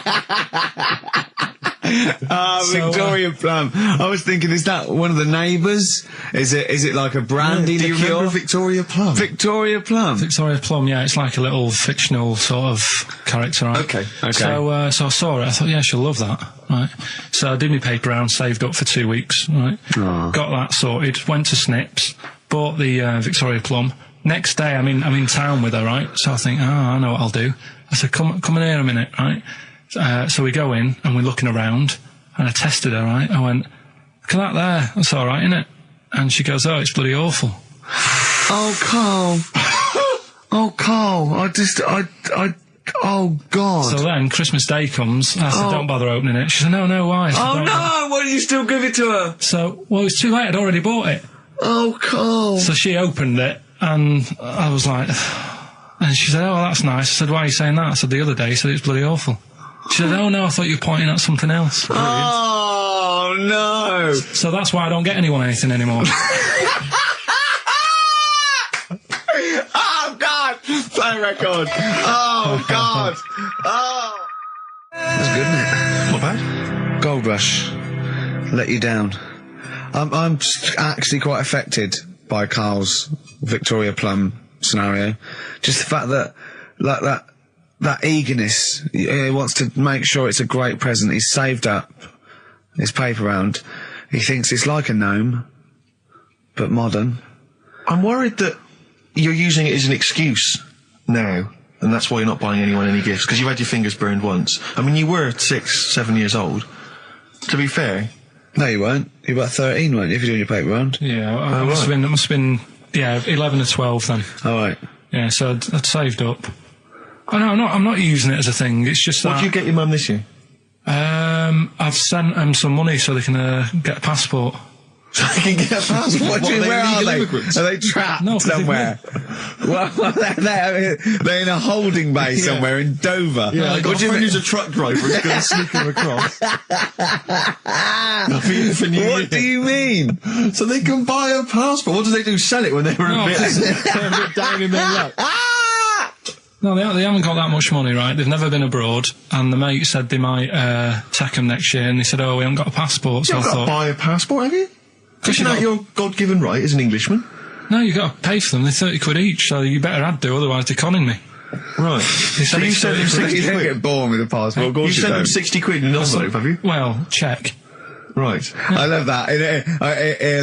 He'll be watching telly and France will come on and he'll go, oh, what do you think of that? She goes, it looks bloody awful. Yeah, Oh, you go, don't "Oh, open it. no." Don't open it. Yeah. Don't open it. So you've not paid for a holiday for them. You've No, I've you've just given sorted them- out well, it's the better prize, isn't it? Because they can't go anywhere without it. Well, the passport keeps on giving. Yeah, It's a perfect so- 10 years. That is, yeah. So, but no, I never used to. I mean, I can't think of other things. I used to get me dad once I started getting him stuff. It used to be a dressing gown, Yeah. and then. But as an extra surprise, I used to put like a cigar in the pocket, so he'd think that was it. Yeah. Then he'd put it on and put his hand in the pocket. Right, and then he what's just this? hit you because he thought you'd nicked it. Oh, dear. So you bought him a jacket with a cigar? That's quite thoughtful. Did you sneak a cigar once one Yeah, Christmas? yeah. Well, that's when they used to have like the big do's, like I say. You know, they were known for it. Like the whole estate used to know that. You know, we were having a party. Yeah. So, So they'd all come round. so they all come round and You know. just have food and drink and that. And, pocket the, yeah, I can't imagine. I cannot imagine how unpleasant that must have been. Awful. And you locked in your bedroom with a broken train set. Yeah, crying. And looking at Victoria Plum, whatever that was. In the bin. Oh, in the bin, yeah. And hear a mum saying, and he got me this. Got me Isn't this piece shit? of rubbish. You could hear him just throwing it against the wall and laughing. And all the neighbours laughing. Yeah. And you'd come down and just be in pieces with loads of spit on it. Just loads of gob on it. Eyes. And all the Polaroids of them just like laughing at it and pointing. stamping on it. All right. Well, that's brought it all flooding back. But no, I used to get up in the morning and then like they'd still sort of all be there asleep on the floor and on the sofa. Oh, that's awful. Carl. That's terrible. Christmas is surely the one day a year which is a family thing. It's for the kids. They're the ones No, but that was Boxing Day. Well, I know. Oh, that's all right. It's It's over. Yeah. Back on the Christmas bike. is over. All right. Who's going to pay for this? What, me? Yes, Carl. You're doing 2 rounds today. Yeah, what's your paper round supporting the entire family? Yeah. No, so I used to get up and like go downstairs and they'd be asleep, so I'd be mooching about trying to find like another present that's still working. I love the idea that these people from the estate had like squashed his presents. So I found a cigar that had been sort of lit up and then put out, so I thought, I'll have a go at that. I went outside and had a go, and that's the last time I smoked. Right. I tried it, I thought, I don't like that. I love the fact that he does everything once. Yeah. In his life. It's a line of, I've done everything once. I don't need to do it again. Teenage Fan Club from the XFM Christmas album, and that's Christmas Eve. Their guitar sounds are just brilliant. They're just always so nice.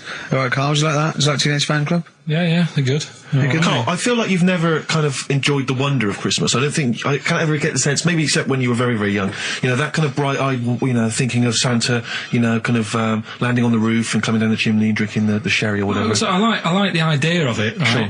The sort of, I used to get a couple of annuals every year, Yeah, so do I, yeah. And I was allowed to open one on Christmas Eve. Oh, that's brilliant. So they could throw it on the fire. I think it is so Have a quick skim through, do the word search right. Yeah. I think that's to light a cigar off the cooker. Oh. Well, anyway, listen, a good friend of ours, Ross Noble, the comedian, brilliant, he gave me this picture, Carl, which he's got from a magazine. He loves you. He And I have to say, I think this... I just looked at it then. Obviously, it's not going to mean much to the listener. Oh, this is but it is self-indulgent. currently available. I think it's in the current edition of Bizarre magazine, so you might want to buy that. It's not horrible, though, is it? There's a certain grotesqueness about it. Oh, it's a deformed person, isn't it? Well, to a degree, but I think what it's going to do for Carl is give him, I think for you and I, Rick, we're going to see his face. Light up. Brighten up, like opening a wonderful Christmas gift. Oh, you know what? I think I've seen this. Is this the one with the kid with the big head? I'll be honest with you, Carl, it is. Have you seen it already? Yeah. Let me just show it to you again so you can kind of upload it It's again. like I haven't that- seen it. It's like... yeah. We shouldn't be laughing at that. No, but that is like the kid who I went to school with. That is the same. That can't be the So same. do you recognise him? Seriously, that is the same thing he had.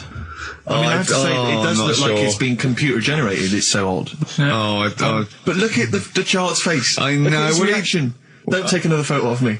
I'm not sure this is right. It's not right. It's not right. But I was hoping that would give you, Carl, just a little glimpse of. We've had a the request wonder. as well on the best bits. So someone wants to hear you talking about your mates with the big heads. I don't believe it, because every time we go there, we get some sort of complaint about something. About Let's what? Just leave it. Well, that for some reason that always goes from the story with my dad going to Blackpool for taking those kids there. And what kids? And, leave it. No, what? No, I don't know. There's people who don't know what you're talking I'll about. tell you when we put a song on. No, well, I know what it is, Well, but you if you can't just say wanna know, that. well, Is it when? email Is in. it okay? Is it when your dad put a kid in the wheelie bin because he was getting out of hand? Yeah. So we're going to We can't go through it again. It's too controversial. We're gonna.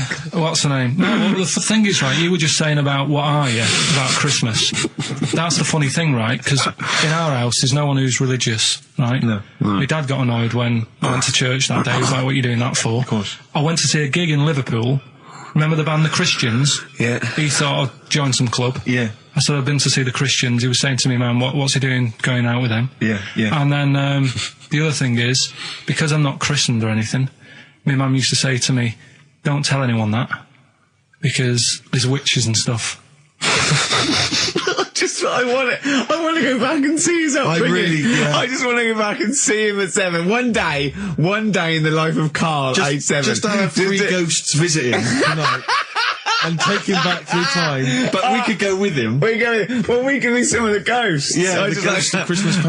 Oh, Remember this? That's incredible. Because So- don't tell So what. just tell She me a bit thought, more. so she wasn't Christian, but she thought maybe someone could take your soul because you weren't It's christened. like, there's cults and that, isn't there? And if they find out you're not christened, then... Right. So I don't think no. they care. I don't think a lot of cults care. Well, But what can they do if you're not Christian? I don't know, I just said alright, because then through that time, there must have been a time when... But that hold was on, a now they problem. know.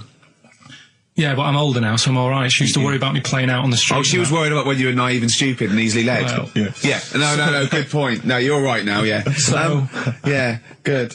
Yeah. I just have to show you something, Rick, before we move on. I know we've got another Educating Ricky, but someone just sent this in. Yeah. They've been looking on eBay for Victoria Plum. You're joking? Come here and see the photograph. Oh, God, that's fantastic. That's it. Oh, God, he got that for his mum. It's the worst piece of tat I've ever seen. Carl! Carl. Imagine how... Oh, Gutted. Carl. Imagine how... Look, think of him now, right? There it is. That's the worst thing I've ever seen. I'll tell you what, it looks like a Diddy man gone wrong. It's it looks like extraordinary. a Diddy man prostitute. That is... Is that the one, Carl? Is that... Well, it was a different colour. I had a yellow at mine. No, but look, how do they get... Tell them they Okay, go into eBay. So you need to log on to ebay.co.uk. I'm sure you've used it before. It's the online marketplace, ebay.co.uk. And if you type in Victoria Plum, I'm assuming that you can track this yeah. down. That's amazing. It's the worst piece of rubbish just I've ever think seen. how cute he was as a kid, though, doing that. Just think of him, just going... just seeing that and thinking, she likes gnomes! It's the worst thing I've ever seen! I mean, to be fair, I don't know what her prize collection of gnomes looks like, but I can't imagine they're much better than that. I mean, gnomes are a fairly grotesque thing. But certainly your mum's taste and discretion is... Did you ever those houses on your estate, you'd go in there and it was just loads of those dolls still in their packaging all around the room?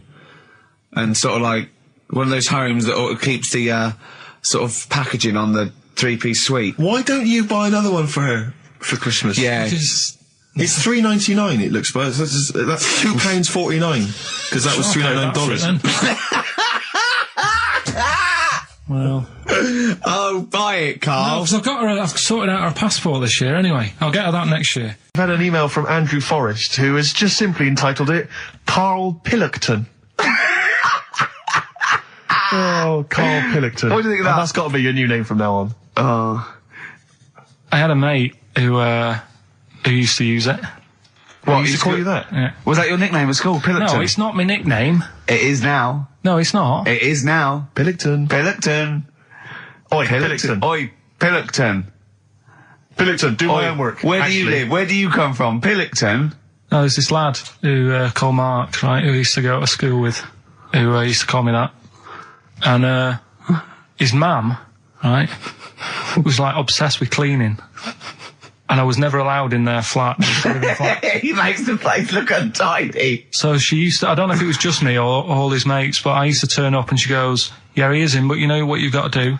And I used to have to go round the side of his flat, and he had a computer, right, which I used to play. I didn't have one at that point, but he had one.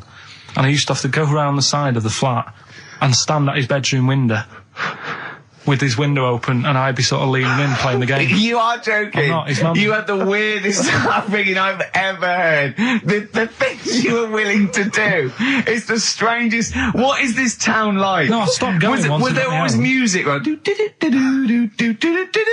There's the horse in the house there. Oh, look at these two kids with big heads and webbed feet. All right, Ronnie. All right, Reggie. What was it like? She was obsessed. It is like you've grown up in a cartoon made for children. Yeah. No, his mum was really obsessed with cleaning. When Can I play through his window? I used to, Put these Mrs. Marigolds on. Ramsbottom, can I play through Mark's window? Aye, you know what you have to do. she used to be up till about Is 3 in that the morning. Pilkington again? What do Have you you mean? washed your hands? What, up till 3 in the morning? She Washing? used to be up doing the tiles in the kitchen. Washing until 3 in the morning? It's at 3 in the morning. And for ages and ages, that's saying that out on the tiles, I used to think that came from, like, his mum. Because she was out, like, cleaning them late. So, till I was about 13, I thought that saying out late on the tiles Yeah. was... And now you're not confused by anything. Well... There's no misunderstandings in your life now, is there? So he was allowed to walk in and out of the house, was he? No, he was alright, and he used to come round to ours a lot, and my mum used to get these pies from Hagenbach's, right? So... I don't know what that is. It's at that bakery where they used to chuck the cakes out the back, I'll tell you about. Yeah. And you ate six? He loved it, but I could never go round to theirs, or if I did, it was like, well, yeah, he is in, and I'd go, alright, and then I'd walk round the side of the flat. Stand outside. Why did you ever knock at the door? Why don't you just go around and knock on the window? Just to check he's in, because he wasn't always in his room. If he was in the lounge, he'd have to go to his bedroom, and then that's you say meet you. This is the strangest. And you'd play a computer game through the window. You say it was a flat. It wasn't like a fifth story one, and you had to get in one of those kind of cleaning contraptions and like winch your way up. I love the idea of that. So. Oh, Pilkington. Clocks from the Coldplay on XFM 104.9. I'm Ricky Gervais, with me Steve Merchant, and back Karl Pilkington. Hey. He's raring to go. It's nice when you have a bit of time off, isn't it? Yeah, how long have you had off now? About 3 weeks. About 3 weeks, yeah. We can't do that because we're sort of self-employed. We'd be letting people down, but it's different when you get paid anyway, whether you turn up or not. But good to have you back. I'm never off ill. No, it's the first time I've ever been off ill. Like, well, no, I mean, just you're off 2 weeks and then you're off. No, I just wish I was the kind of person who could let down an audience of regular listeners. Yeah, but like I say... Well, no, we spoke to you, you weren't that bad. A cold, you don't go home for a cold. We were discussing this last night in the pub, and, you don't go home for a cold. Okay, so moving on, what have we got then? We've got some great songs. I've brought in the Smiths, I've brought in Buzz Cox, I've brought in Neil Young. I know Steve's got some hip-hop. Some great hip-hop. I've got some great Elvis Costello. It's going to be great. Karl, come on, concentrate. You've been away for 3 weeks. Just annoyed. No, stop saying that. Because you're annoying me now. Why? Oh, what you do? Go home ill? Oh, he's annoyed me. Oh, has he? Yeah, I got wedgies and I'm a little bit annoyed. Can I have some time off but still get paid? Yes, of course you can, Steve, right, he called me up, winding me up about this. And, right, I'm 30, right? I'm 30 now. I can only remember being off 2 times. Oh, his memory's going as well. You have some time off. And both of them were when I was at school. What's school? One when it was windy. Why did you have time off? Because it was windy. But to be honest, Karl, that lasted for 7 years. Your time off at school. Why did you have time off? Because it was windy. Were you windy, or was it windy outside? No, it was like when... Your auntie wasn't out the window, was she? When the winds were bad in the 70s, and my mum said, oh... What? I remember space operas and flares. I don't remember the winds being bad in the 70s. Well, my mum just said, you might get blown into the road, so don't do that. She had so much faith in you, didn't she? As a human being. Is that why she got fired from the pie shop? I'm not coming in today, I might get blown into the road. God. The funny thing it was, right, Steve, they had this thing going at school, because a lot of people used to wag it back then. Right? Used to what? Wag it, sort of not go in. Yeah. Right. And they sort of tried to make it interesting for you by giving you an education. A certificate if you did a full week. Reward for the rest of your life with achievement. That sort of carrot. And also, like, let you go home at 3 o'clock on a Friday. Right. If you'd done a full week and that. Yeah. So it was lovely weather all week. Then it just sort of changed on a Friday. And I got up and it was all windy. It's always windy for Friday on 7th, isn't it? Don't, if you don't want, don't go in, because, you might get blown into the road and that. So I said, all right, then I'll stay off. And, so why did she told you to hold on to a fence or walk you there? What's this? Don't go out. Immediately give up. I love this getting blown into the road. Is that based on your cats that kept getting blown into the road? Well, so I got to school on the Monday, right? And the teacher said, Took you a long time. Today, to punish you, you're the only one who wrecked the whole week, right? Everyone else came in. You didn't. So everyone else is going home at 3 o'clock today. But you're not. Brilliant. Serves you right. And I wasn't bothered though. It was great because I said, well, you'll have to stay with me, won't you? And it was great. So all I did for half an hour was doodle and stuff. It was great that afternoon. Yeah. And that was ages ago. That was like when I was about 8. And that's one of the times I was off ill. Yeah. So it was, but that wasn't even ill. That was wind. Yeah. Yeah. So. Right. Yeah, it's a bit different when you're to be honest with you, world though, Karl. You can't just not turn up because you've got a bit of a cold or you're a bit fed up. I mean, we had an appointment 4 o'clock Thursday, wasn't it? And he had to call it because I cancelled it. Meeting went on a bit late. Time management. Get things done. If it was important, you'd get it done. Play a record, Karl. Pull your finger out, please. When I was a kid, right, and it's all right for you to go into women's toilets when you're a kid. It's like, oh, it's a bit cute, right? As long as you're not, like, over 15 or something, right? Right. But when I was a kid, I went into a toilet, and women, when they use their little cubicles, they don't shut the door. Some of them just sit down on the toilet, Yeah. right? And you see everything. And, no, seriously, that's probably one of the first times I saw, like, a woman. Yeah. That, right? And my Auntie Nora when she was staying over. What happened with your Auntie Nora? She was, she's into wearing caftans. Into wearing what? You know, caftans. Oh, yeah. What caftans? Big, bellowy sort of dresses. Right.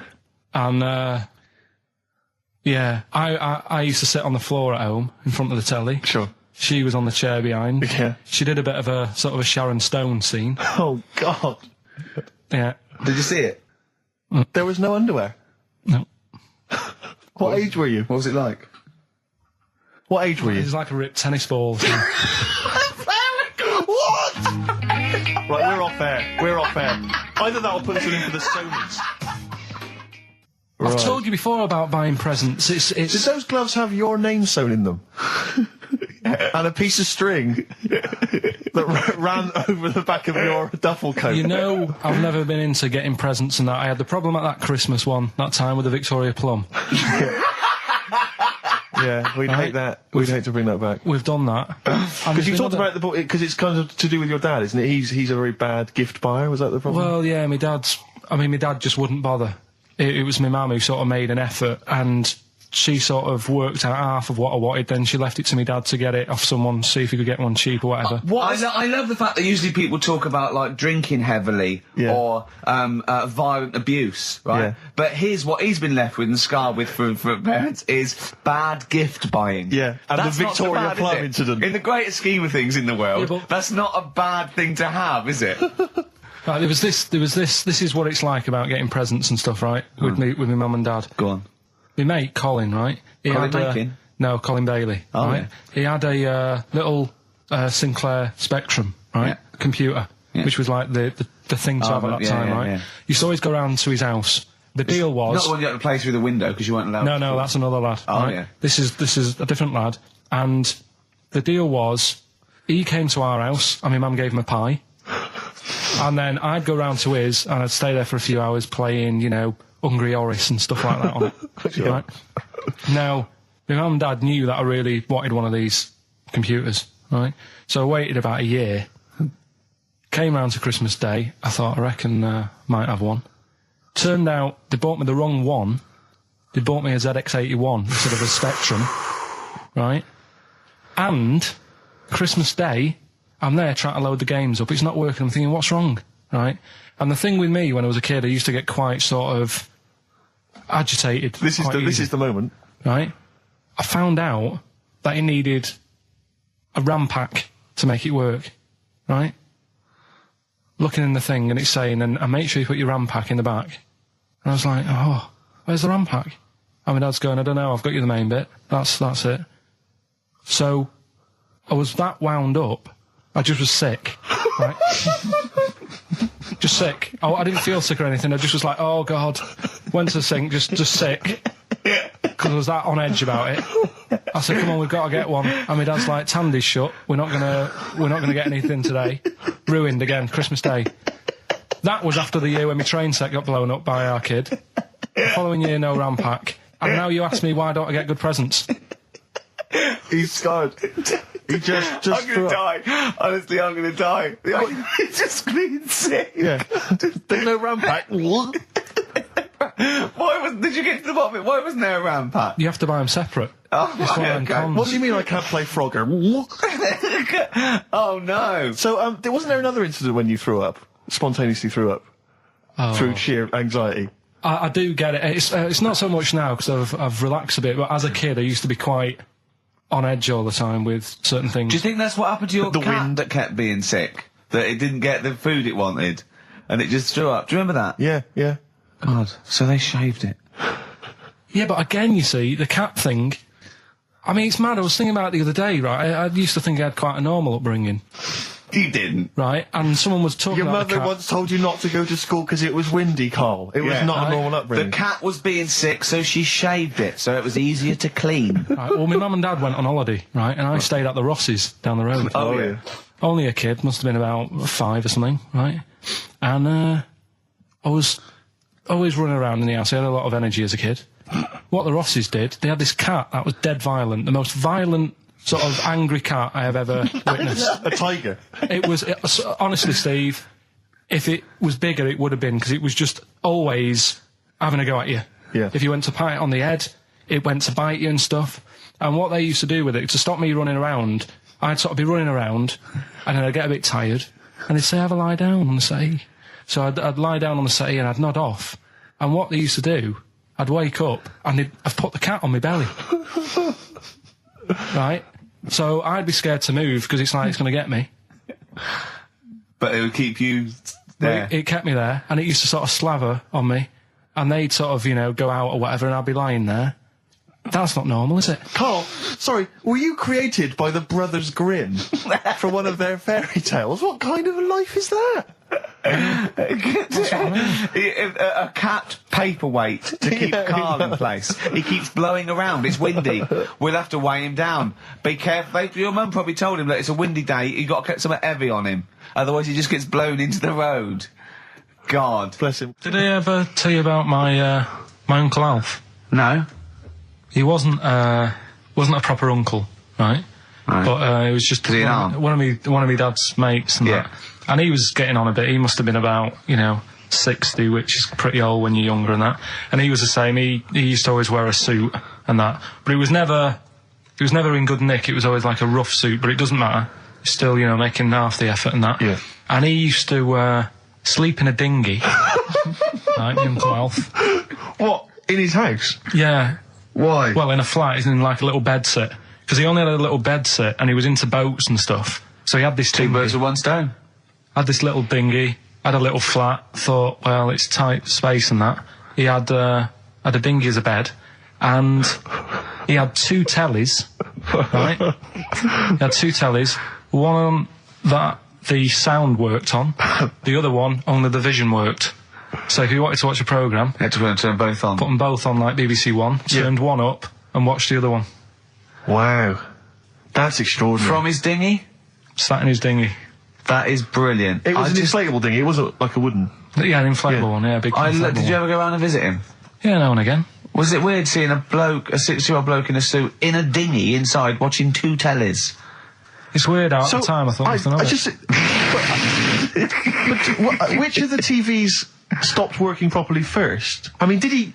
let's say the sound went on one of them. Yeah. Did he carry on watching the other one, hoping... that the other one was fine? No, he went and got a new telly, and then the vision went on that, and he went, oh no. He went, hold on though. Wait a minute. I've got another telly in the wardrobe that I haven't used it. It must have been like that. Yeah.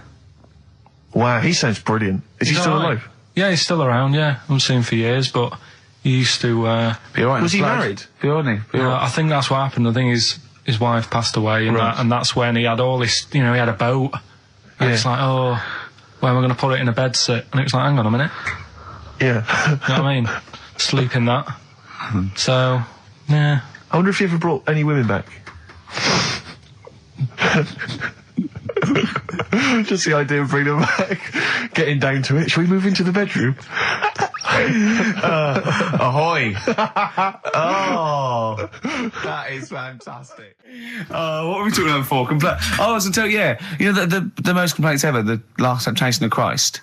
I haven't seen it. What is it? It's Scorsese, isn't it? It's Martin Scorsese, and I've bought the film actually recently because I was intrigued to see it, but I've not actually watched it. But from what I understand, the reason that it was so outrageous is because it has a whole sequence which shows what it would be like if Jesus had lived his life and not martyred himself on the cross, but lived his life as a human being, part of which is him having sex. And so I think that was chiefly what the outrage was, that it was showing this godly man to be, as human as he was supposedly, because he's supposed to be human as well. So that's the reason. That was the reason that there was complaints there. I don't know. I haven't seen the film. I can't say. You see him, do you? You see him having sex, I think, yes. Although it is an actor, Karl. Yeah, it's not actually Jesus Christ. It's not the real Robert Powell. No. It's an actor playing Robert Powell. Is that, you see, sex on films and all that, right? When I was growing up, I'd be watching... No, just saying an example of this, really, right? When I was growing up as a kid and I'd be, watching films with my dad, right? He'd really be enjoying a film, right? And then a sex scene would happen. Right. And he'd go... On film? Or just behind you. In the film, a sex scene would happen. Your brother up to his old tricks again. And he'd get up and go make a cup of tea. Right? Typhoon that he'd stolen from some sort of telephone box. And like, even recently, he thinks it ruins a film. Do you know what I mean? Because there's no need for it to happen, is there? Really? Yes. Why? Sometimes it's warranted.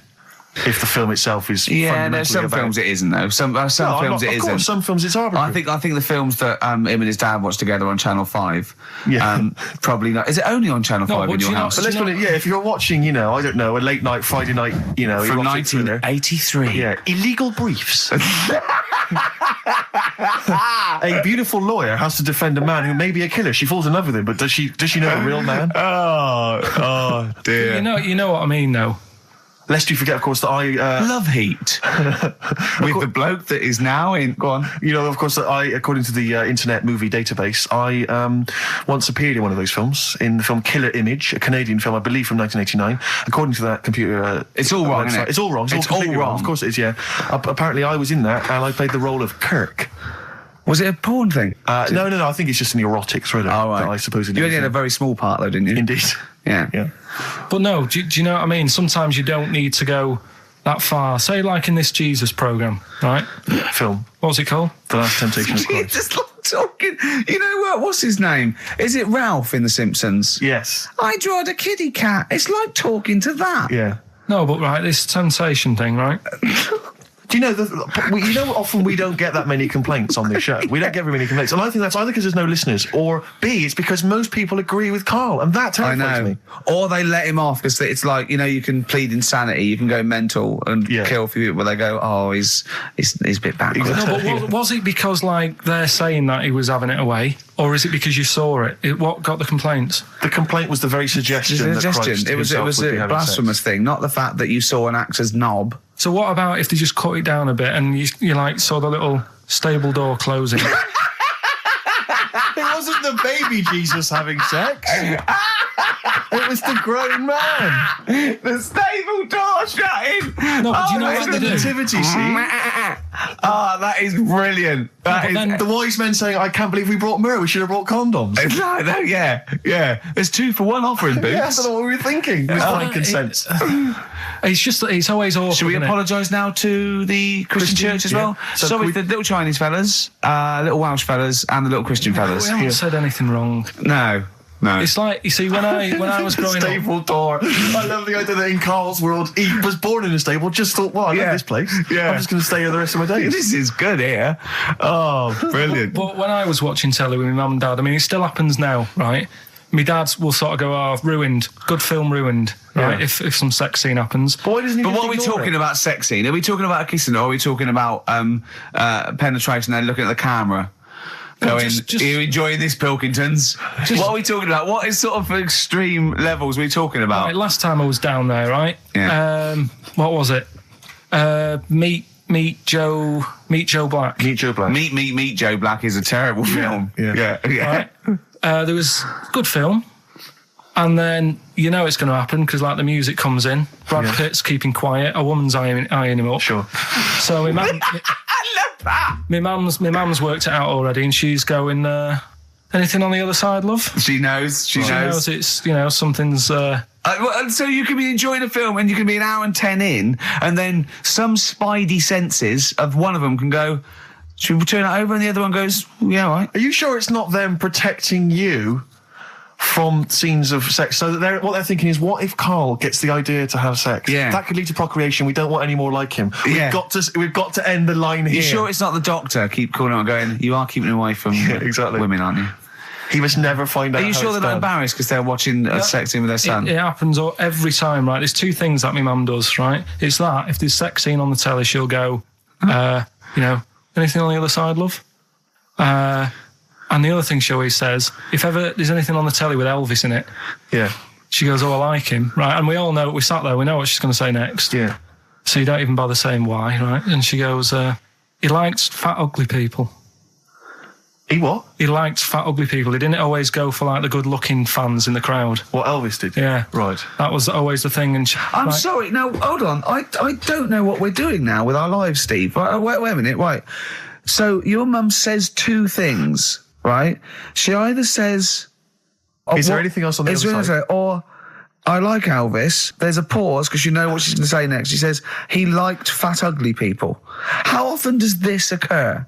Well, because they've got, like, you know, Sky, there's a lot of those channels on. They're like the music channels. So Elvis always comes on. There's either an Elvis film, there's, like, you know, a classic hit by him on... And she'll go, I like Elvis, he liked fat, ugly people. And what do you mean he liked fat, ugly people? Is she a fat, ugly person? Because there's that special Vegas show, isn't he, where he's dancing about, right? And he's got loads of scarves around his neck. Towels.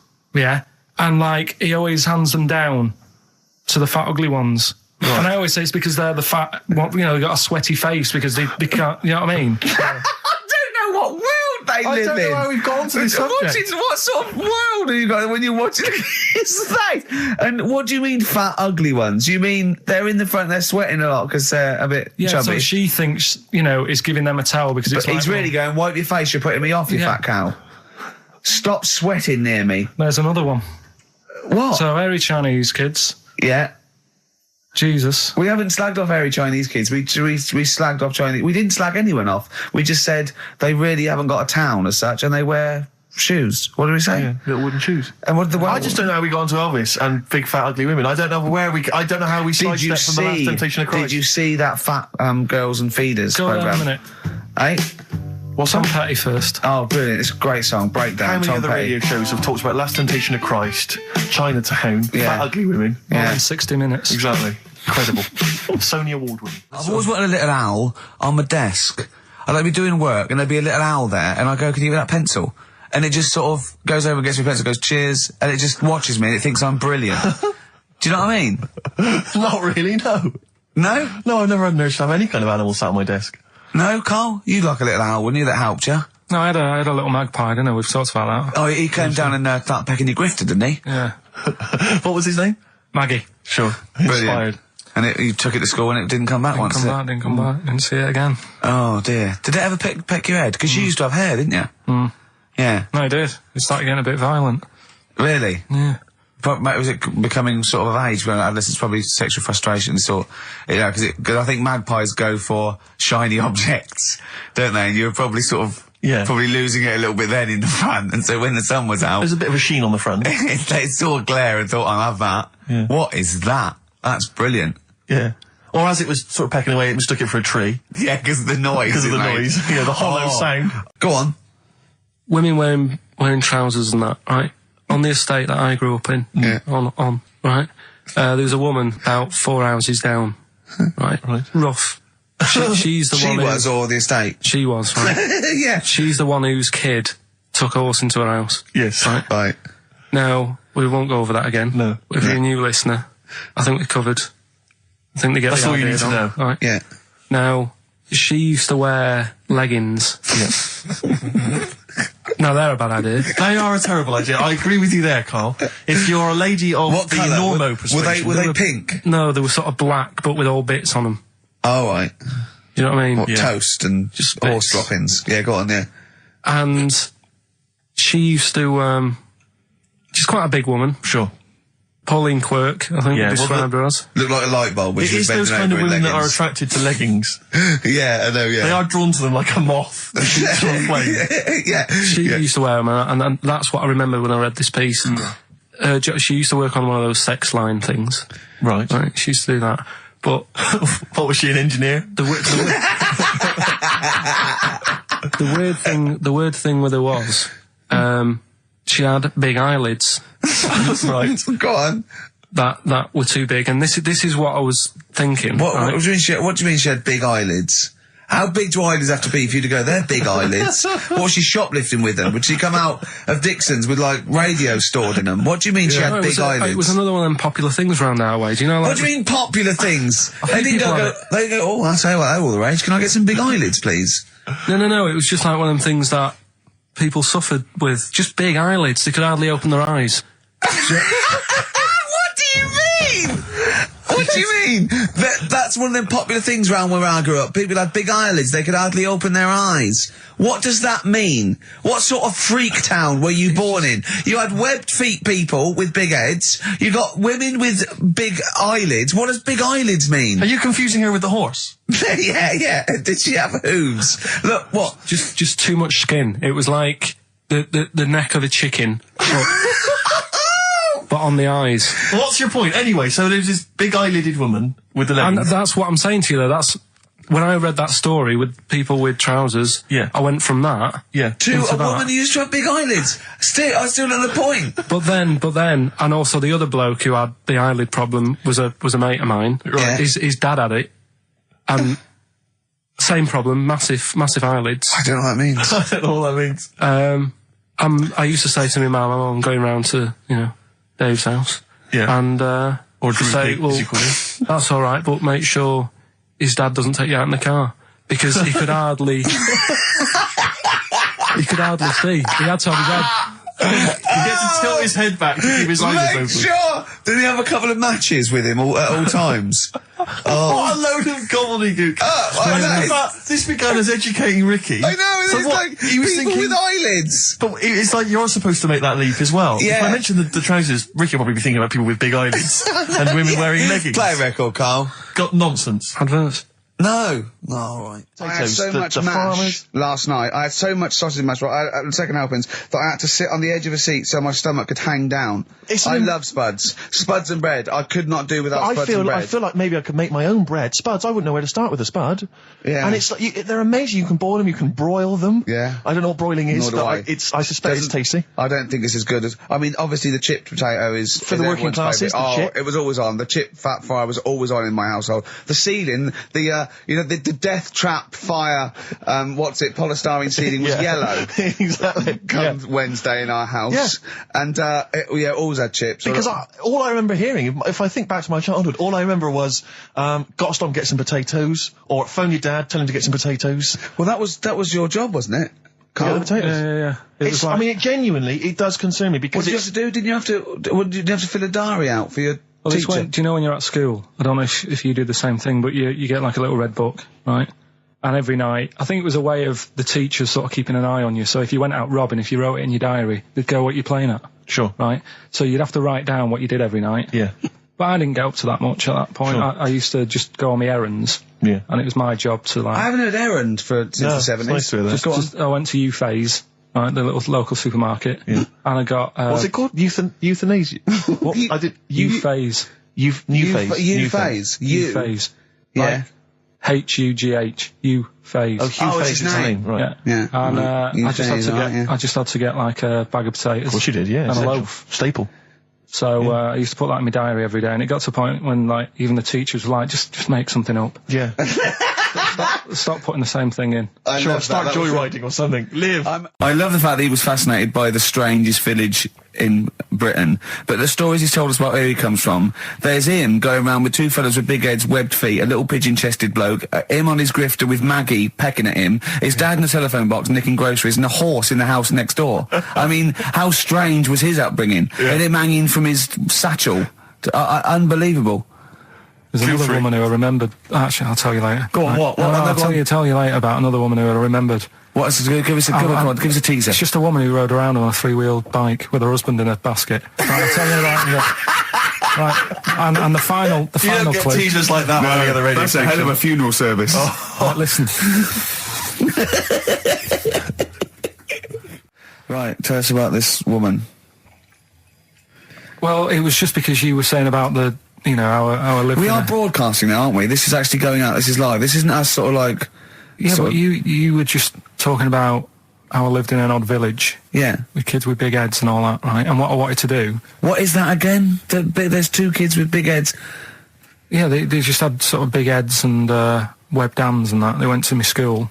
And when I spoke to my dad the other day, because I'm going out to see my mum and dad tomorrow. Oh, yeah. So I said, have we got any school photographs with the big-headed kids in? And he said, no, nobody bought those sort of school photos because they were in it, so it was always a bit ruined. So I said, well... No! No, he said sales would, you know, because he obviously talked to other dads and stuff like that, and he just said, oh, no one bought them. But anyway, so I would love them. Yeah. That's why I'd buy them. Yeah, but I wouldn't stand out, would I? If And it's on the that's saying mantelpiece. Yeah, well. So, but anyway, so I was talking about, you know, When you say they had big heads, what do you mean? Do they look like someone from Doctor Who? they were just quite big. But they weren't related. No. So why did two blokes with big heads and webbed feet? I lived in a weird area. There was a there a chemical plant close by. I can't believe you've never told us that before. That explains a lot. Not just the freaks in your neighbourhood, but No, well, loads of truly. weird. There was loads of weird stuff going on. There was this, like I said, there was this woman who used to like live in one of the council flats, right? And she had a three-wheeled sort of big. What do you call it? Son, three-wheeled son. He was the weirdest bloke we ever knew. What do you call it? Like a big tricycle, but for an adult rather than one for a kid. It was a big It one. wasn't a motorbike though. It was a No. It was a push bike thing. Yeah. And she used to sort of ride down the road with a fella sat in the basket on the back, with his like legs dangling over, and they'd be going to like the pub and what have you. Was it a different fella each time or the same one? No, same Yeah. little sort of bald-headed fella. So it was in collection for like organs and things. Bring out your ill. And then just people just throw Grandad just in the back and go, right, we're getting £4 for Grandad. But she used He's got to a be lovely quite... pair of testicles on him. They're very low, but they Bring out your dead or nearly dead.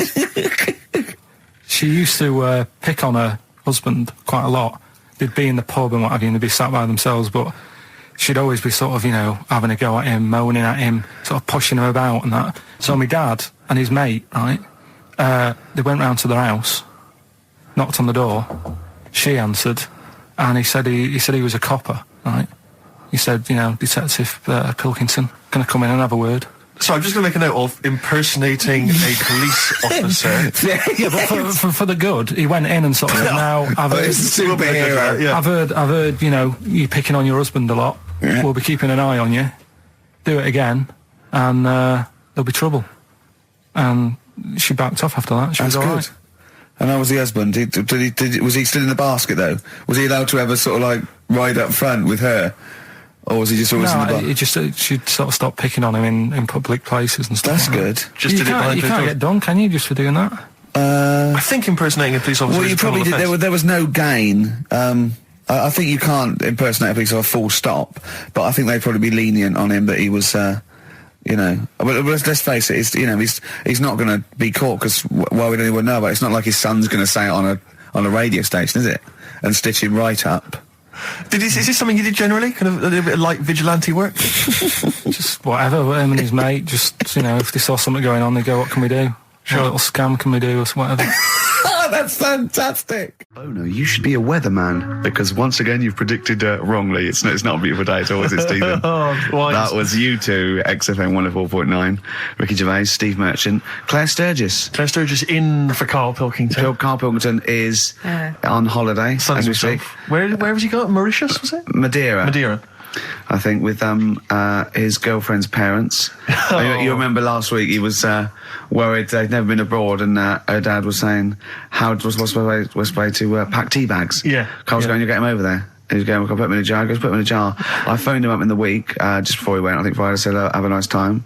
And, out Sunday, and he said, guess what he's doing now? What? He said, he's packing margarine. Oh, of course he is. Oh, bless him. My dad does that. My parents always take tea bags wherever they're going. Really? You know, for fear of there being some kind of tea bag drought in France. Yeah. You know.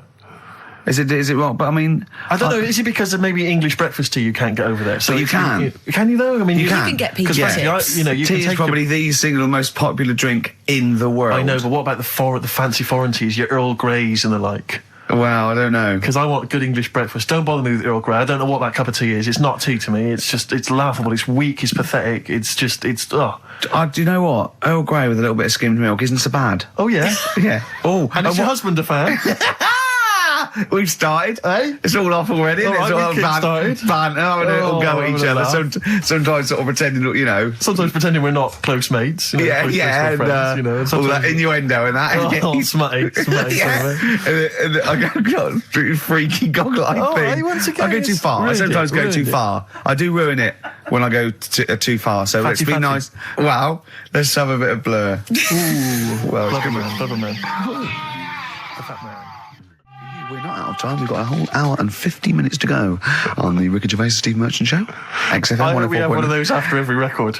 They're great, aren't they? It's just, I think if you were actually like a proper DJ, if you actually tried to do the Dr. Fox thing, I think you'd be quite good. really? I think But it's- I think I could only survive doing that sort of post 11 p.m.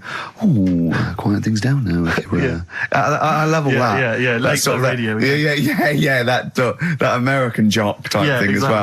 as well. I listen to Saga radio now sometimes. What? It's on digital. I think it's radio for the over 50s. Yeah. And it plays. It was playing Cliff Richards this morning. It played Sammy Davis Jr. It played the Beatles. Here Comes the Sun, and I was loving it. I was Well, thinking, yeah. there's Well, nothing. it's aimed at your age group. Yeah, exactly. And I've got a bad back. I've been complaining of a bad back all week. He's been ill. Don't even start we with me. haven't worked this week. He's been ill with the been flu. worse? Still not bad. I'll tell you this. Wednesday morning, I think it was, I woke up and I had the head, the sore throat, the aching body, and I immediately thought I've got the SARS virus. I really did. I genuinely, because I've always been a bit of a hypochondriac. I mean, Ricky pretends to be, but I genuinely was petrified. And I That doesn't went make online. sense, does it? How can you pretend to be a hypochondriac? No, I am a hypochondriac, and you are genuinely always ill. You always Okay. you've always got a bit of a snuffle So I'm justified in thinking it might be the deadly You're a SARS sickly virus. child. I don't know what's Exactly. happened to you. Well, I think I will be. It's so much to do with West Country breeding, and you haven't. I don't know. No, he hasn't got normal sort of barriers to sort of flu So and his cold. immune system is all I shot. am quite Claire, a weak, look at him. I'm quite a weak child. Yeah, I know. I'll probably die in a garret having written some bloody brilliant poetry. But then Yeah, I'll die of consumption. yeah. But anyway, so I went online to check out what exactly the symptoms of the SARS virus were. And Seriously? Did you seriously, I did. I was so panicked. So I went Steve. straight online, and it was exactly what I had. It Well, it is a strain of flu. That's exactly, why. exactly. That was the thing. That's what I had. So I was thinking to myself, because it said the incubation period was between 2 and 7 days. I thought, well, where have I been that I could maybe have got contact with people from? And then I thought, wait a minute, BAFTAs. I think I brushed against a couple of the guys from Banzai. I know. I'm thinking, hang on. Yeah. Wait a minute, that makes sense. Yeah. And so I was suddenly getting a little bit eggy because I mean, there was a lot of people. There's like 1,500 people at the BAFTAs. So Yeah. I mean, any one of them could be carrying it. Yeah. So I was really just panicked. But you know, I didn't immediately rush to the doctors. No. Because you've got to wait for ages down there. Dr. Shah's brilliant, but you've got to queue up for ages because it's down in Swiss Cottage where I live. And I tell you, there's some dregs in there in the waiting room. Oh man alive! People who've just gone in there to read the magazines, and they've just sat there. There's some people who just waste the doctor's time. That's what annoys me. A lot of old people, a lot of Saga listeners, who just waste people's time. I know. I went to accident emergency once because I'd done my leg in, and I'll tell you what, you look round and you think, oh, look at all these people. Look at these. They should be. There's hardly any of them weren't handcuffed to someone. Exactly. I know. You know what I mean? You go to Casualty on a Friday night, and Yeah. it's like, oh, awful. Yeah, and there's and so I mean it was that thing. Well, I could either go to Dr. Shah, but that's NHS, or I could go to one of the Medi centres. They charge money, Claire, and I mean I know it's a killer disease, but you know I'm not making cash. You don't want to. Yeah. You don't want to. Because what if it isn't? That's money Yeah. wasted. You don't get your money back, do I you? mean, I really need him to say you've got the deadly SARS virus for it to be worth the 80 quid. You know? Exactly. Yeah. And as I Yeah. suspected that, you know, it was 50-50, I decided not. I decided to ride it out. Yeah. And thankfully, so far, I've not You're died. looking all right. No, you're yeah. right. You're Yeah. all right. okay, so, you're all right. Yeah. Yeah. Well, that's lucky. So I noticed that I phoned him up. I said, I don't think I can work. And I mean, Ricky's a close friend of mine. I've known him for a time now, and I really consider him one of my best mates. But I'll be honest with you, you didn't rush round with a bowl of soup, did you? I don't want to catch it, do I? There's no point in both of us being Well, ill. this was the implication, because it wasn't that you explicitly said, in this relationship, you're the one that's expendable. But that was the sort of underlying suggestion I felt. No, I just thought, to be honest, I thought I could do with a day off as well. Yeah. You know what I mean? I thought, well, don't worry then, don't worry. Tennis. Yeah. No, but I was. What's wrong with your back then, Rick? I don't know. I think it's just age. I don't know. I don't get things seen to, so it's just been hurts when I tie my shoelaces. That's why I'm wearing clogs. It's so much easier. Drawstring trousers and clogs, you know. You used to go to the doctor a lot more, though. You don't tend to do it now. Well, I'm not paranoid anymore. I had two flashes when my mum died of cancer. Twice, I think, I said, there's a lump. Once Well, I've been to the doctors twice with him. yeah. Have you, seriously? I've seriously sat in a waiting room with him twice. Well, I just went for Your for dear mum. I thought, oh God, I felt them. I didn't need to do it then, did I? I naturally just touched my. But we should point out that Ricky's mother didn't die of testicular cancer. That it just No. But I had bless her I thought, oh God, well I've got it now. And I think I went along once with testicular cancer, didn't I? Yeah, you had the testy problem once. I remember Yeah. because I remember sitting in the waiting room looking through an old Argos catalogue with you for some reason. I think that was the only thing to Then read. I thought I had throat cancer, didn't I? Yeah, because Yeah. I think you had a bit of a sore throat, didn't you? But then I think that I got over that. I was just like, sent me a bit. So, it's just why a were bad you fiddling back. around down below? Because I mean, it wasn't like I called on you to do some work and you said I've got to rush to the doctors. I think it was like lunchtime. Yeah. So you'd obviously been meddling around down there. Well, I know I but tested you a few should, times, but I'm Steve. never You should sure. always- What, during the day, though? I mean, can't you always do that check. when you first get, maybe before you Yeah, go to but bed? Ricky does like Not to- in a restaurant when we're eating dinner. Yeah, but he likes to, he has a Certainly shower not at spaghetti midday. and kumquats. Exactly. That confused me. I don't know where the hands You put were. me right off my meatballs. Oh dear. But Ricky, just to clear it, you are okay, aren't you? Yeah, of Just a course. bad Yeah, back, yeah. just a bad back. Yeah, let's have a record, shall we? A bit of Bruce Springsteen, be lovely. Cheering breaks and Painkiller on XFM 104.9. Ricky Gervais, Steve Merchant, Claire Sturgis. Yeah, no, it's good to be here. I'm missing hearing Carl, actually. Just Shouldn't mention him because people remember then. They go, oh yeah. I know. We're trying to pretend. How are that- you, Sturge, by the way? We've not really said hello to you. I'm very well, thank you. okay? Yeah. Do you look forward to these occasions when you I get do. to stand in for Carl? I get a little bit nervous. Is it intimidating? I imagine It is. would be. No, it is a bit intimidating because he's such a funny man. But once I'm but here, I'm he okay. doesn't know he is. It's not like he's doing it on purpose. It's you know what I mean? So He's a natural. at least you know what you're saying. yeah, that's a know, good point. Yeah, It's not good all. point. It's not all downhill, is it? No, exactly. Yeah. I mean, No, it'll be fine. It's only an hour and a half to go. We'll be okay. Can we talk about the BAFTAs? I don't want to sort of go on about with the awards and Oh, I everything. don't like to talk don't about want it. to talk Seriously. about Yeah, yeah. Claire, I mean, because What do you want to know? What do you want to know? what do you want to know? How many you won? Or? Well, of course we. Well, I know how many you won. We're all watching, obviously. Not everyone does, though, Claire. I mean, How many did you win, Steve? You might want to remind What me. in all or what? What are you talking about? How many?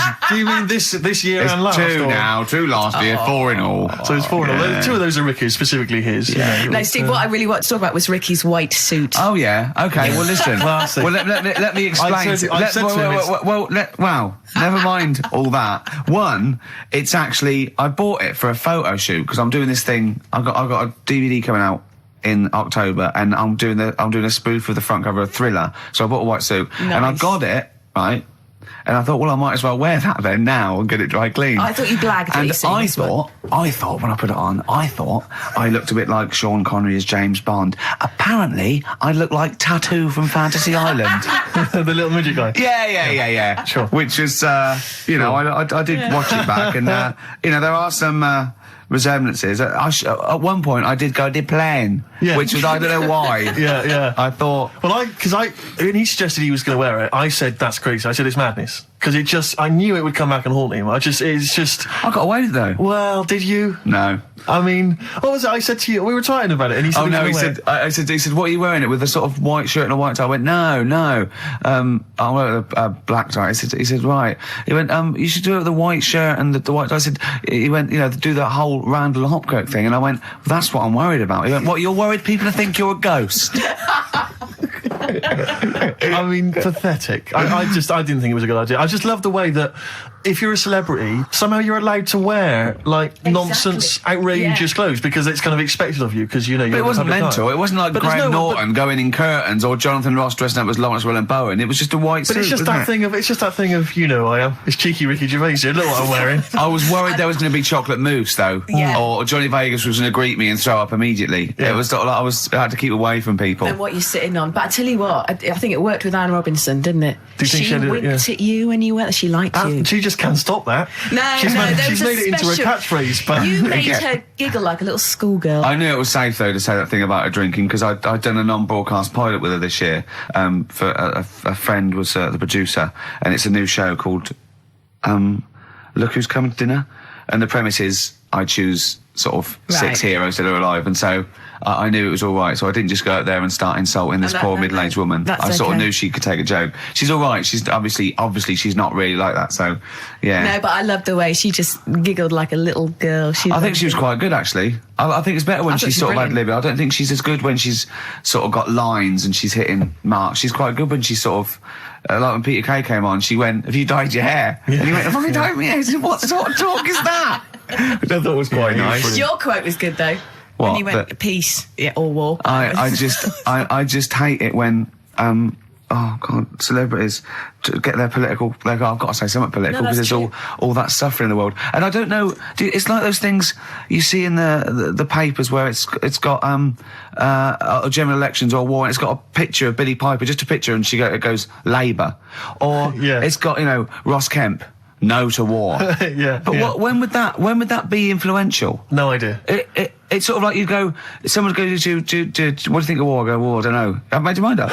Well, no, it's difficult, isn't it? Is it? Well, yeah, because on the one hand... I don't know where I stand. Well, exactly. On the one hand, you could say that, war is wrong because it causes suffering, but on the other hand, that's a knee-jerk reaction. Some wars are justified, like stopping, fascism or whatever, and, like pacifism. Sometimes you have to have defence, so it's not clear and cut. I go, okay, let's make it easier for you. What do you think of the little black one in Sugar Babes? I think she's brilliant. She hates war. That's me. That's me done then. Exactly. Does that help sway your Yeah, yeah. Well, I don't know when it is influential. Do you remember when the that young au pair was over in America and she got arrested for the murder or the death rather of that young child? I forget her name. Do you remember that story? Louise Woodward. Well, do you remember there was a whole section in the paper there where there was I think it was members of Coronation Street saying, "Release her, please release her." I remember you said you fancied her. Who's that? You said you fancied her when it was all happening. Well, he said I think he was the danger. There was an element of that. Do you know what I thought it was? I would love you to go out with Louise Woodward. The thing about Wooders... What's she doing now? The thing about Wooders is that she... My suspicion was that when she came back and she'd been cleared of it, She hadn't been cleared of it. Yes, she was. No, she wasn't. Wasn't she? No. I don't think I think No, they just it let was her she'd out, done her time, and it was I think it was manslaughter. I think. Oh, really? I'm not sure about this. Teetering on the edge of getting. Well, no, if someone knows, call up. We don't know this, so don't. Yeah, don't but I think don't, you're right. Well, I think you're right. either way, it was a tragic accident, and she wasn't a murderess. That was the clear point. And it just struck me that nevertheless, there would probably be a certain stigma. So she was down, kind of Monroe's on a Wednesday night, looking for a dance. Probably there weren't going to be a lot of guys queuing up for her because they were conscious that, she had this certain reputation. Whereas Ding Dong, Gentleman Steve, Yeah. I'm happy to step in. Do you know what? I'd let her babysit because she'd be so careful, wouldn't she? Do you know what I mean? She'd be on real best behaviour. Yeah. So maybe we shouldn't be talking about it. But I do wonder what she's up to now. Well, if you know... 08700 800 123. If you're a lawyer and we've said something wrong, let us know now. We'll apologise quickly. Yeah. I But no, anyway, good luck to you. Louise, if you're out there listening, good luck. And, ricky.gervais at xfm.co.uk. That's the I don't email want address. I don't want my name attached in case. Get in touch. Yeah? You're free tonight, aren't you? Yeah, I'm free. I'm free for the next 8 years, I think. Play a record. Sure. Yeah. Sweet. 10-story love song. Love song? Yeah, 10-story love song from the Stone Dozes. Yeah, see, it's not as easy as it looks, is it? It's not. And I'll tell you, also because I'm a little under the weather still. Yeah. So that's my excuse. You've had a week off. I'll tell Concentrate. I mean, I've got cable TV, but there is nothing on, is there, in the daytime? It is just... I mean, I loved Today with Des and Mel. That's good, Brilliant. that's all like that. With Joe Pasquale on again. He always pops up. I love it when he pops Joe up. Pasquale is an absolute joy. I love Joe. Genuinely, without irony, Yeah. I really like Joe Pasquale. Do you know him? Have you met him? No, I haven't, no, but I really, really like him. I think he's really funny. He is really good. Yeah. One of his jokes that I've always enjoyed is, why is there a lock on the door of the 24/7 shop? It's good. He's a thoughtful man. It's good. You know, it's open all the time, Claire. No, I just like his squeaky voice. Yeah, oh, that's I fine. don't like as well. jokes. But no, I only caught the end the other day, but it was brilliant. Des was singing a medley of Buddy Holly songs. He doesn't quite sing, does he? It's talking, right? It's like pulling your punch. Oh, my spoon, it's on my way from nothing. Yeah. Do you know what I mean? He can't actually... He's not actually singing, it's talking. It's kind of talking the words. Yeah. But he knew Buddy, apparently, and he toured with him. So. I am an antichrist. I'm an antichrist. He never quite finished. It's lovely. No, he's great. He's got no breath. But, but it's the adverts in between. he is 73 though. He's amazing for it. Doing well, isn't he? Yeah. No, Yeah. I mean, he's a good Sorry, looking who's 73? Des O'Connor. Is he seriously? Yeah, I think so. Amazing. Yeah, he's doing well. Yeah, good luck to him. A toast to Des O'Connor. Yeah. Raise your glasses. And all you listening at home. So Des O'Connor. I'd love to see him interview Louise Woodward. Yeah, indeed. Do you want to hear some Louise Woodward? I have had some calls. But I don't know if they're true or not, though, do you? What No, did it's you true. hear? Well, I think one of the... we studying mustn't. law... No, we mustn't say that shop that she works in. No, wouldn't say Okay, that. But in case it's... I'm sure I read the same thing, Steve. Someone said they read that she was studying law, and I think I read that because she knows so much about it. Yeah. Now she decided never to through go the and, system, yeah. You never know study when it comes in herself. useful. But she has been spotted in various parts of the country selling all manner of things. Okay, brilliant. And, so who What, knows? door to door? Yeah, exactly. Hello, I'm from Mothercare. We've got to stop this now. We've got to stop this now. It's not Okay, fair. that's it, It's all water under the bridge. Anyway, let's play a record. Let's play a record, Claire. No, I'll talk about it later. We're scared I think, now. Yeah, we've just got ourselves in trouble. I think we just need to go and consult our lawyers. Would you like some Peter Gabriel? Oh, this is a beautiful track. And it was actually in Vanilla Sky, so a bit of resurgence. This is Salisbury Hill. Brilliant. Peter Gabriel, what a lovely track that is. Salisbury Hill on XFM 104.9. Ricky Gervais, Steve Merchant, Claire Sturgis. You know, if Karl was here, do you Yeah. know what he'd want now? Probably ads, knowing Some it. adverts. Yeah. Do you want some now? Oh, it's what Karl would have wanted. Okay. For Carl, then some ads. Placebo and Bitter End. XFM 104.9, Ricky Gervais, Steve Merchant. Claire Sturgis in for Karl Pilkington. Doing a good who's job. in Madeira. Indeed. Is that where the cake's from? Yeah, this is named after, I think, yeah. Excellent. Yeah. Excellent. It's nice, lovely. It's sort of, I don't know where Madeira is. it's sort of off Africa. Okay. But it's, I think, There are a lot of old Portuguese. people go there. There are a lot of old people there. There are a lot of Well, old people Karl there. is essentially a He's old 50-year-old before his time, man in the body yeah. of a 30-year-old. Yeah. I know, yeah. I think it Whereas Ricky Gervais... Whoa. Oh. Party by the Pool, it was. It was actually really good. I'd much prefer that than, we went to, Greece once and we wandered in this place by mistake going through this and it was just full of people in Everton shirts and Liverpool shirts and just drinking lager. Like, oh, where's the fun in that? And just, I can't, the idea of Butlins, millions of families screaming around would drive me Butlins mental. is the most extraordinary place I've ever been to. I went there with a bunch of We friends. can't slag it off, but I mean, not Butlins specifically, just anything. No, I'm not slagging Butlins off. No. It's just But it is was an just I've never been to an Butlins. extraordinary Yeah. place. The bars themed. One bar themed in the Wild West style. Brilliant. But a tribute band to Status Quo playing. Really? It was extraordinary. So you walk in the swing doors, and there's Status Quo playing, and everyone else is all the staff dressed in cowboy outfits and cowgirl outfits, serving drinks.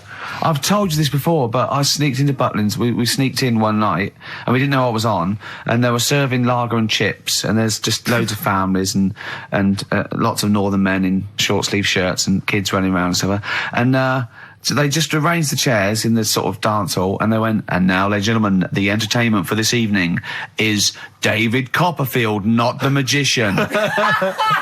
And it was the bloke from Three of a Kind. Of course. He came out, he did it all, he did all the jokes, he did all the, hello, how are you? Oh, you're nice. You know, to people in the audience. And then his finale was he stood on a chair because there wasn't a stage, and he did Classical Gas, seriously, on guitar. And then they went out, right, and he went, thanks for it. He went off, and they stopped clapping, and he came back on to get his jacket. Oh dear! Oh no! Yeah, okay. There was also a girl-boy duo in blue satin called Joint Effort, which I was loving. And at the end, right, it was on, I think it was on a Saturday night, so people were leaving sort of the next day, or Friday night, they're leaving the next day, and the kids and that were sort of like going to the Redcoats, and they were crying, right? And all the Redcoats and Joint Effort, and they did We Are the World. Oh, wow. Amazing. What an amazing night that was. Extraordinary. Yeah. They are incredible places. Yeah. Joint Effort. I saw a documentary. I'm sure I saw a documentary which is finding out what the likes of David Copperfield are up to now. Yeah. And he was a thatcher, wasn't he? Wasn't he mending roofs? I think so. Yeah. I think I'm you're sure right. I saw him saying. They said, "Would you not want to be back on primetime TV?" And he said, "Do you know? I think I prefer mending roofs." Well, I'm not sure. Well, he's probably the same as David Van Day with that advert when he said he got to the point where I prefer to sell burgers than records. No, you didn't. You never preferred selling burgers, David. Have you watched any of the Reborn in the USA? I love it. See, Absolutely I've love it. missed it, and I'm gutted. It's Hadley or Cox. It's Hadley or Cox all the way, I reckon. Who's Cox? We close our eyes, we never do him. What band is that? Go West. Go West. Oh, right. Yeah, he's probably the best singer in a sort of stand-up And cabaret how way. does it work? Do they get voted out as they go around? Yeah, So yeah. it's Sonia's gone, isn't No, she? there's two from the studio audience. Two are nominated, the lowest, I think the lowest people, and then Britain, people in Britain vote one back on the Can I just bus. ask why they're doing it in the States? Why didn't they just do it in this country? Well, because it was meant to be relaunch their career without prejudice, I assume, Okay. and also as an excuse to go to America, I suppose, and people not know him. Although fame is creeping in, I think a lot of people recognise Tony Hadley, yeah. particularly when he sang True at karaoke. Yes. Is he yeah. as good as ever? He's fine. He's a bit dramatic, but he's all right. Now, from your sort of your brief pop phase, Yeah. are any of these faces familiar to you? Did you ever bump into them? Oh no, but no, No. You never hung out with Hadley or. no, we all lived in the same house. Yeah, you did. No. Didn't you have a run-in with Bucks Fizz? Oh, yeah. did well, you? once when we were going up to do a TV show, and A&R man had just forgotten about us, and we were there. We were at the airport. We didn't have the tickets, and so Bucks Fizz, who were doing the same show, and I remember they tried to smuggle us through. They had sort of like them and their crew, and they just like showed us the tickets. They went through, and they went, "Well, like that would work." They went, "Oh, okay, sorry." Did the two girls stand in the lobby, whip off their skirts? Everyone was sidetracked while you legged it through. Well, I was on the shoulders of Bobby G and wearing a really long coat. Yeah. And they went, "Bobby," he went, "Yes, I am taller You're now." not taller in the flesh than you are on top of the pops. Yeah. And fatter. I wasn't fat You then. weren't fat then, no, you're right. Yeah, no, but I love it. And the other thing I've been watching is American Pop Idol. Right, That I've was not last seen any night. of It's great. Really good, yeah. This is Simon Cowell. Ruben's going to win. Huh? Is that the one that Jerry Halliwell is part of? No, this is it's Randy too Jackson, many. What's Up Dog, Paula Abdul, and Simon Cowell. yeah. But Simon Cowell makes so much more sense in that context. Yeah. Because they're all, you're great. And they stand up and they clap. And he goes, "Oh, sit down, it was all right." And it makes so much more sense. You know what I mean? Over here, it's a bit of a pantomime sort of drama queen. But over there, he's the sort of voice of reason. sanity. Exactly, yeah. But that's the trash TV that I watched. That you've watched Yeah. But no, recently. Reborn's funny. But once again, public are stupid. They voted out Dollar that was driving everyone mad, and there was fights. Because they really were nasty to because Sonia. they really went for it. They voted out Chris Eubank. Yeah, and Celebrity Big Brother. Keep him in.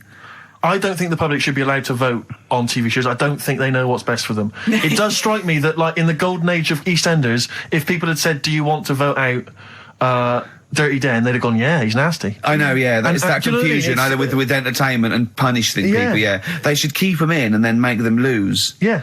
So you've had all the best of both worlds. What about the new celebrity? I'm a Celebrity, Get Me Out. Now of Here? who's in that? The one. Daniela Westbrook. Yeah.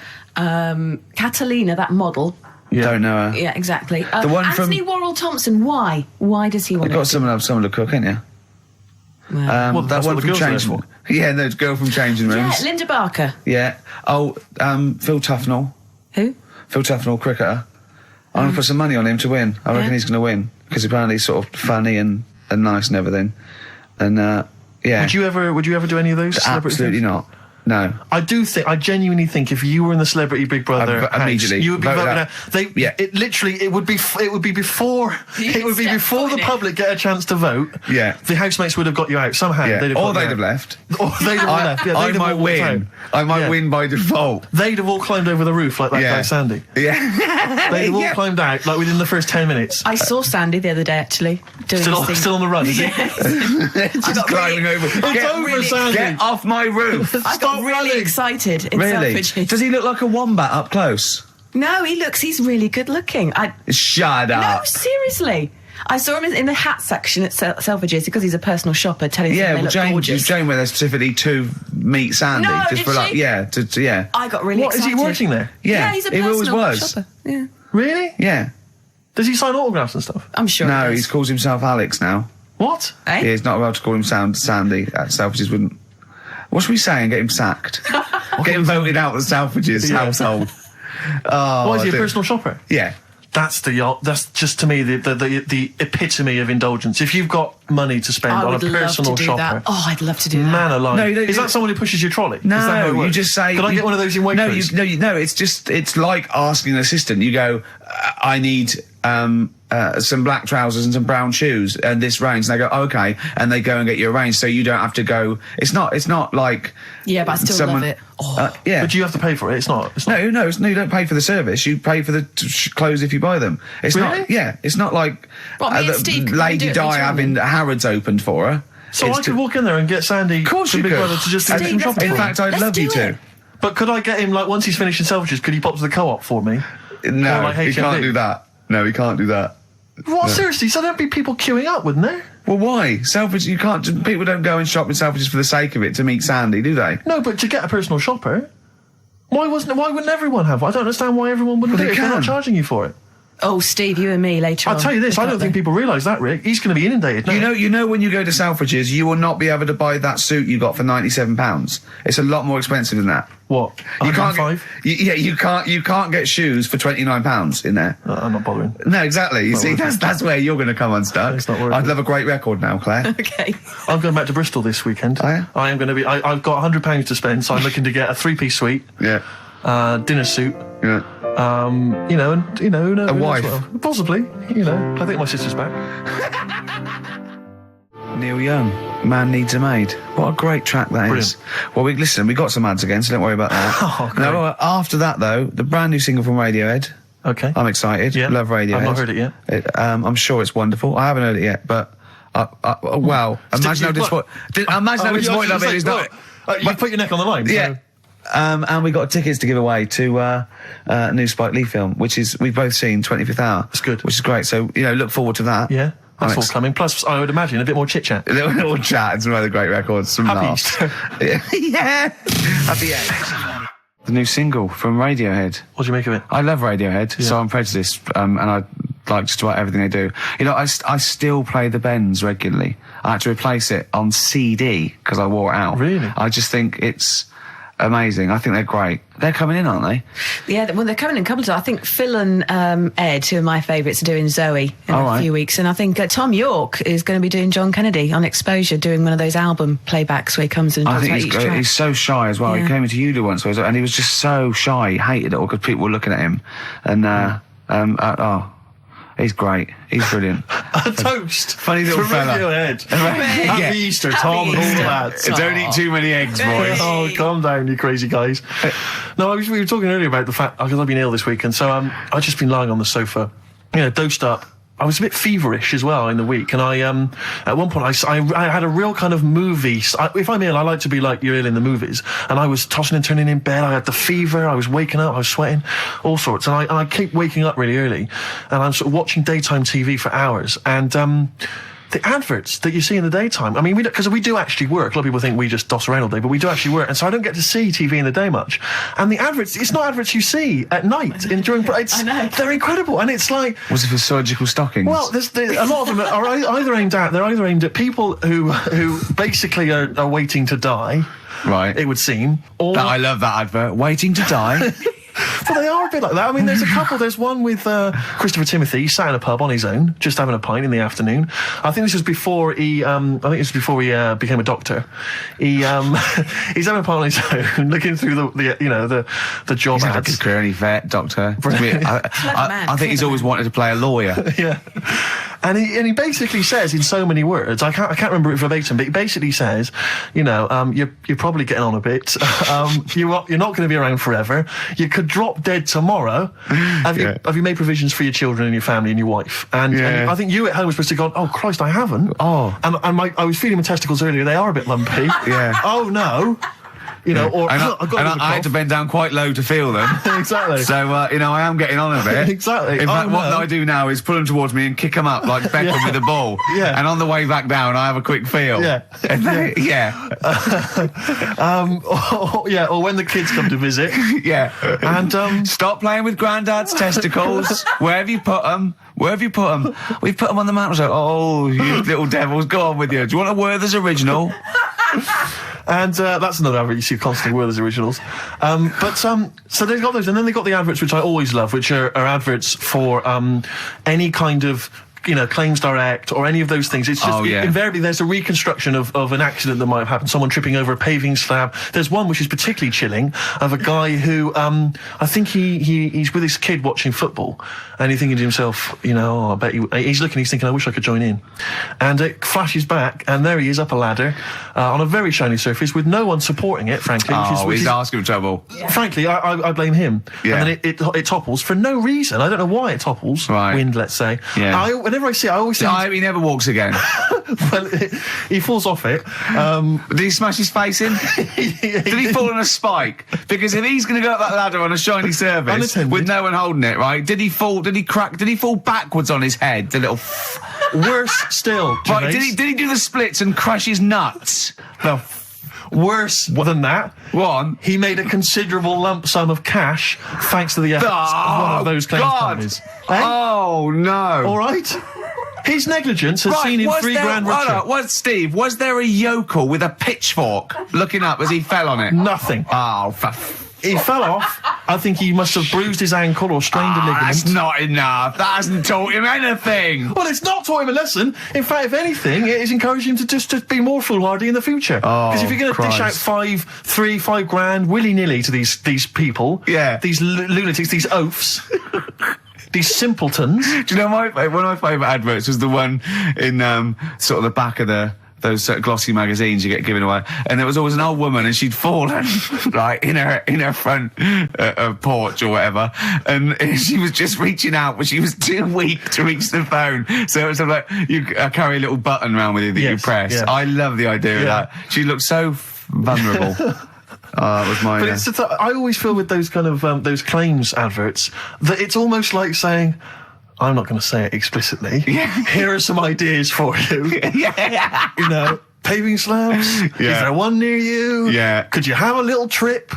Exactly. Yeah. If you've got a stepladder. Yeah. I'm not saying anything, but maybe read between the lines. The shiny floor. There is money to be made. There's adverts in the back of those. Do you remember Innovations catalogue? Well, I just read this week Innovations catalogue is being closed down. Gutted. Yeah.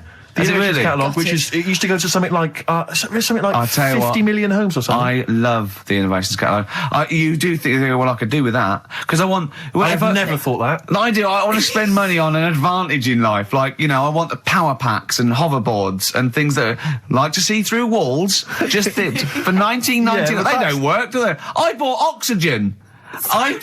Did you really? I bought oxygen. What do you mean you bought oxygen? Well, me and my mate was sort of like, I'd run it. It was about like, I don't know, 1987. And me and my mate, Wally, we were doing long distance running together. We were trying to get good. And I thought, I'll just have some oxygen before the race. What do you mean some oxygen? It's there, free in the air. What's in it? You got big canisters. A canister of oxygen? It didn't work. It just smelled like you were sniffing mints. I couldn't get any in. What was it supposed to do? Well, oxygenate the blood so you can. Right. But I don't know why. How much was it? I don't know. I can't remember. But mine was 1999. It was a big canister. It was rubbish. Why did you buy it?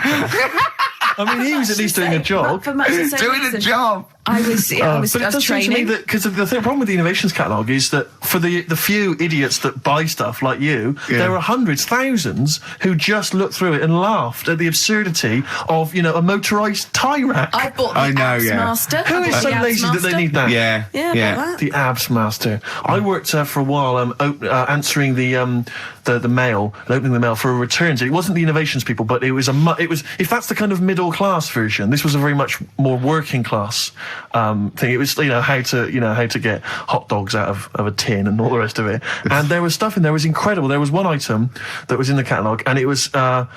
I know, like me, you've probably thought to yourself, I just haven't got time to boil the kettle and fill up my hot water bottle. Oh, I know. You thought that takes upwards of a minute and a half to do.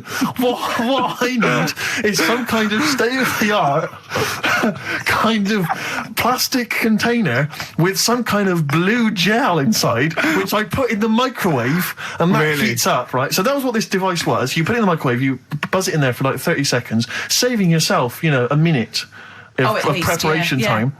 And we used to get them sent back. I swear to God, they would send that. They'd be split. Yeah, they Old exploded, women yeah. saying, I'd heated something in the microwave. I went to sleep. It split asunder, and the blue gel scorched my legs. I've got 3rd-degree burns. And do you know Old what woman with a scolding. Call claims direct. But do you know what we used to do? I used to say, do they not sue over this stuff?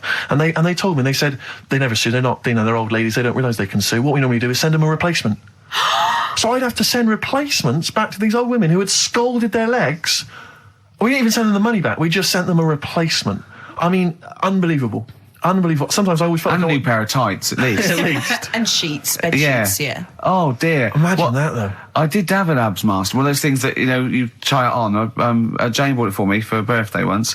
And, The the electronic thing, you put it on, that right? hurts, doesn't it? Yeah, well, I turned it full up, right? And at one Now, point... what's this? Sorry, I don't understand what this You is. try it, put it round you, it sticks to your body, and it's an electrical charge, and it's like doing sit-ups. Every time it does it, it's like you're doing a sit-up, but without you sitting up, right? And at one point, I had it on, I'd done it for a few weeks, and at one point, I was laying on the couch in my pants with this on, watching telly, drinking a bottle of wine and eating cheese. And she said, I don't think it works like that. I thought, if this works, it's the greatest invention of all time. It's like you can eat, and it's wearing it, it's kind of working it off for you as you're eating. I know, yeah.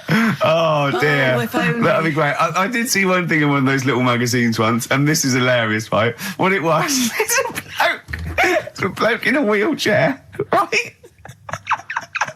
And then there's another one of him, and it's raining, so he's got a cagoule on that covers him and his wheelchair. Oh, no. And just his little face. So it looks like somebody's covered a motorbike in, and it's just his little face. I thought that was great. Oh, dear. Oh, Innovations, it's finished. That It's is over. great. It's all over. Should we have a It's record? over. It'd be lovely. A wouldn't it? toast to the innovations A catalogue. toast to innovations. You have provided nothing of much use for 15 years. Happy Easter. Happy egg. Well, that's it. That's Mercury's embarrassment, not mine. He bought that in. He wanted to play a little bit of It's a great Pink track. Floyd. I went, well, yeah, it's a great track. It's a great track when it plays all the way through. It is playing all the way through, isn't it? Is that a bootleg? Well, it is playing now, but, do you want to run the risk? Stick with it? Oh, it's a great song. Okay. We'll get back to you. Toast to Pink Floyd. Pink Floyd. Happy Easter. I mean... Are you sure that's not part of the song? Because, Pink Floyd, you know what they're like? These They're up to their old sonic newfangled tricks. Or newfangled sort of trickery and that weirdness. I mean, Well, it's a shame. It is a shame. It is a great song. Yeah, but I don't know what to do with it. it's too annoying. We've got to stop it. Yeah. Are we putting a pay to it? Oh. It's gone. Yeah. Oh, switch it off, Claire. Yeah. I don't know, because that always plays fine on my home system, so I don't know if it's something that Sturgis has done. You haven't got your big greasy thumbprints over it, have you? What were you eating earlier? Because I saw you eating a huge hog roast as I came in. And throwing the bones behind exactly, her. like Henry VIII. Okay. Nothing changes, Ricky. Oh No. dear, never mind. Well, See, the problem that's is... ruined the whole show for me. It was going so well. What worries me, Rick, is because this show is so carefully planned, Yeah, that's left a minute and a half that gap. can throw us all out. Timings. Adverts. Do you think that's Oh, adverts? yeah. People Yeah. love them. Great.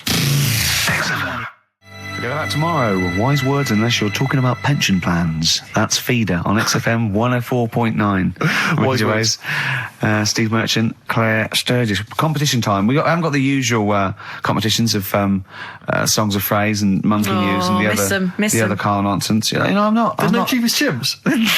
There's no cheapest chimps this week. I'm It's devastated. back next week. It's back next week. I don't know. Although, let's do a quick cheapest chimps. Okay. So, chimpanzee that. Cheapest chimps. Do you know how much a chimp is, Steve? To Not buy? really, no. 55 grand. Okay, the competition is this. We've got 5 tickets. No, five we've got pairs 5 of pairs tickets, of tickets, to give away to the new Spike Lee film, 25th Hour. And I've seen this, and it's really great. It's got Ed Norton in it and Philip Seymour Hoffman. Really, really good. It's an 18 certificate, so you can only call up and get into this free if you are over 18. Or unless you look 18. Yeah, let's face it, as long as you look 18. Exactly. Yeah. I don't think they're going to ask for ID on the door. Yeah, yeah. But if you look like 14, then there's no chance. And you probably get some fags and beer as well on the way. Exactly. Yeah. But if you're 16, 17, you look old enough, you've got a bit of facial hair, go for it. Yeah. Or wear a long beard. Yeah, whatever, yeah. No, we're not going to condone that. Please be 18 years or over. Yeah. It is an illegal offence. Exactly. Call 08700 800 1234, and as it is such a great film, we're going to do the competition is this. Do you want to go to this? A, yes. B, no. So C, I'm not sure I can make it Wednesday. Any chance Thursday? D, I think I'll wait for it to come out on video, you know. E, I don't really like Spike Lee. I'm a racist. Call in. So Hang on, we should just point out that it's Wednesday at 6 o'clock. Did we make that clear? Yeah, Wednesday at Wednesday 6 at 6, o'clock. yeah. A, yes. B, no. C, Wednesday's no good for me. D, I'll wait for it to come on video. E, I don't like Spike Lee. I'm a racist. Yeah. What is it? 08700 800 1234? That's the number, yeah. Okay, bother Claire with that. I'm The answer's A, by the way. Correct answer. nice If you want to go, that is. Yeah. But tell the truth. I'd love to have some more music. Yeah, sweet. I feel some Smiths. Oh, Classic. Yeah. Reel Around the Fountain. Good choice. Smiths, Reel Around the Fountain, XFM 104.9. Well, we've given those away then. Yeah, it went very well. Have you got enough now? You don't need more. Got them all. Yeah, everyone said the correct answer. A. good. They would love to go. One person actually, who was it? It was Tom, said C, but his sister Sarah would love to go. So Oh, well, good luck to Sarah. I hope she's over 18. Yeah. Yeah. Because otherwise that is illegal. Here's to the rules. Cheers. Cheers. Happy Easter. I don't know why I'm just in the mood for toasting things. I think it's because it's Easter. Yeah. And we know what that bless means, him. don't we? God bless him. Eggs. Go on. Absolutely. Well, we were chatting about the Innovations catalogue, and it just because I've just been flipping here through the TV magazine, which comes free with the Sun, and Is there anything on the back? A plate or there's a figure? the white trash that must buy this rubbish. I mean, know. this one. I don't know how you describe that. There, Oh, classy, isn't it? Oh, It's dear. a porcelain doll of a young woman. Looks like Ginger Spice with her hair up in a blue dress. Yeah, it is strictly limited to 9,500. Oh, am I going to get one? Well, And it says, why did we waste time with the show? Shouldn't I have been calling? Well, look, it says. How much is it? Well, she can be yours for the special half-price offer of just £94.50. Is that all, really? You're not winding me up, are you, Steve? You're not winding me up, because if I look at it, it's 940, because I think it should be. I will go mental, because Well, hang on, I would love that porcelain piece of shit for 100 quid on my shelf. Hang on a minute, Rick.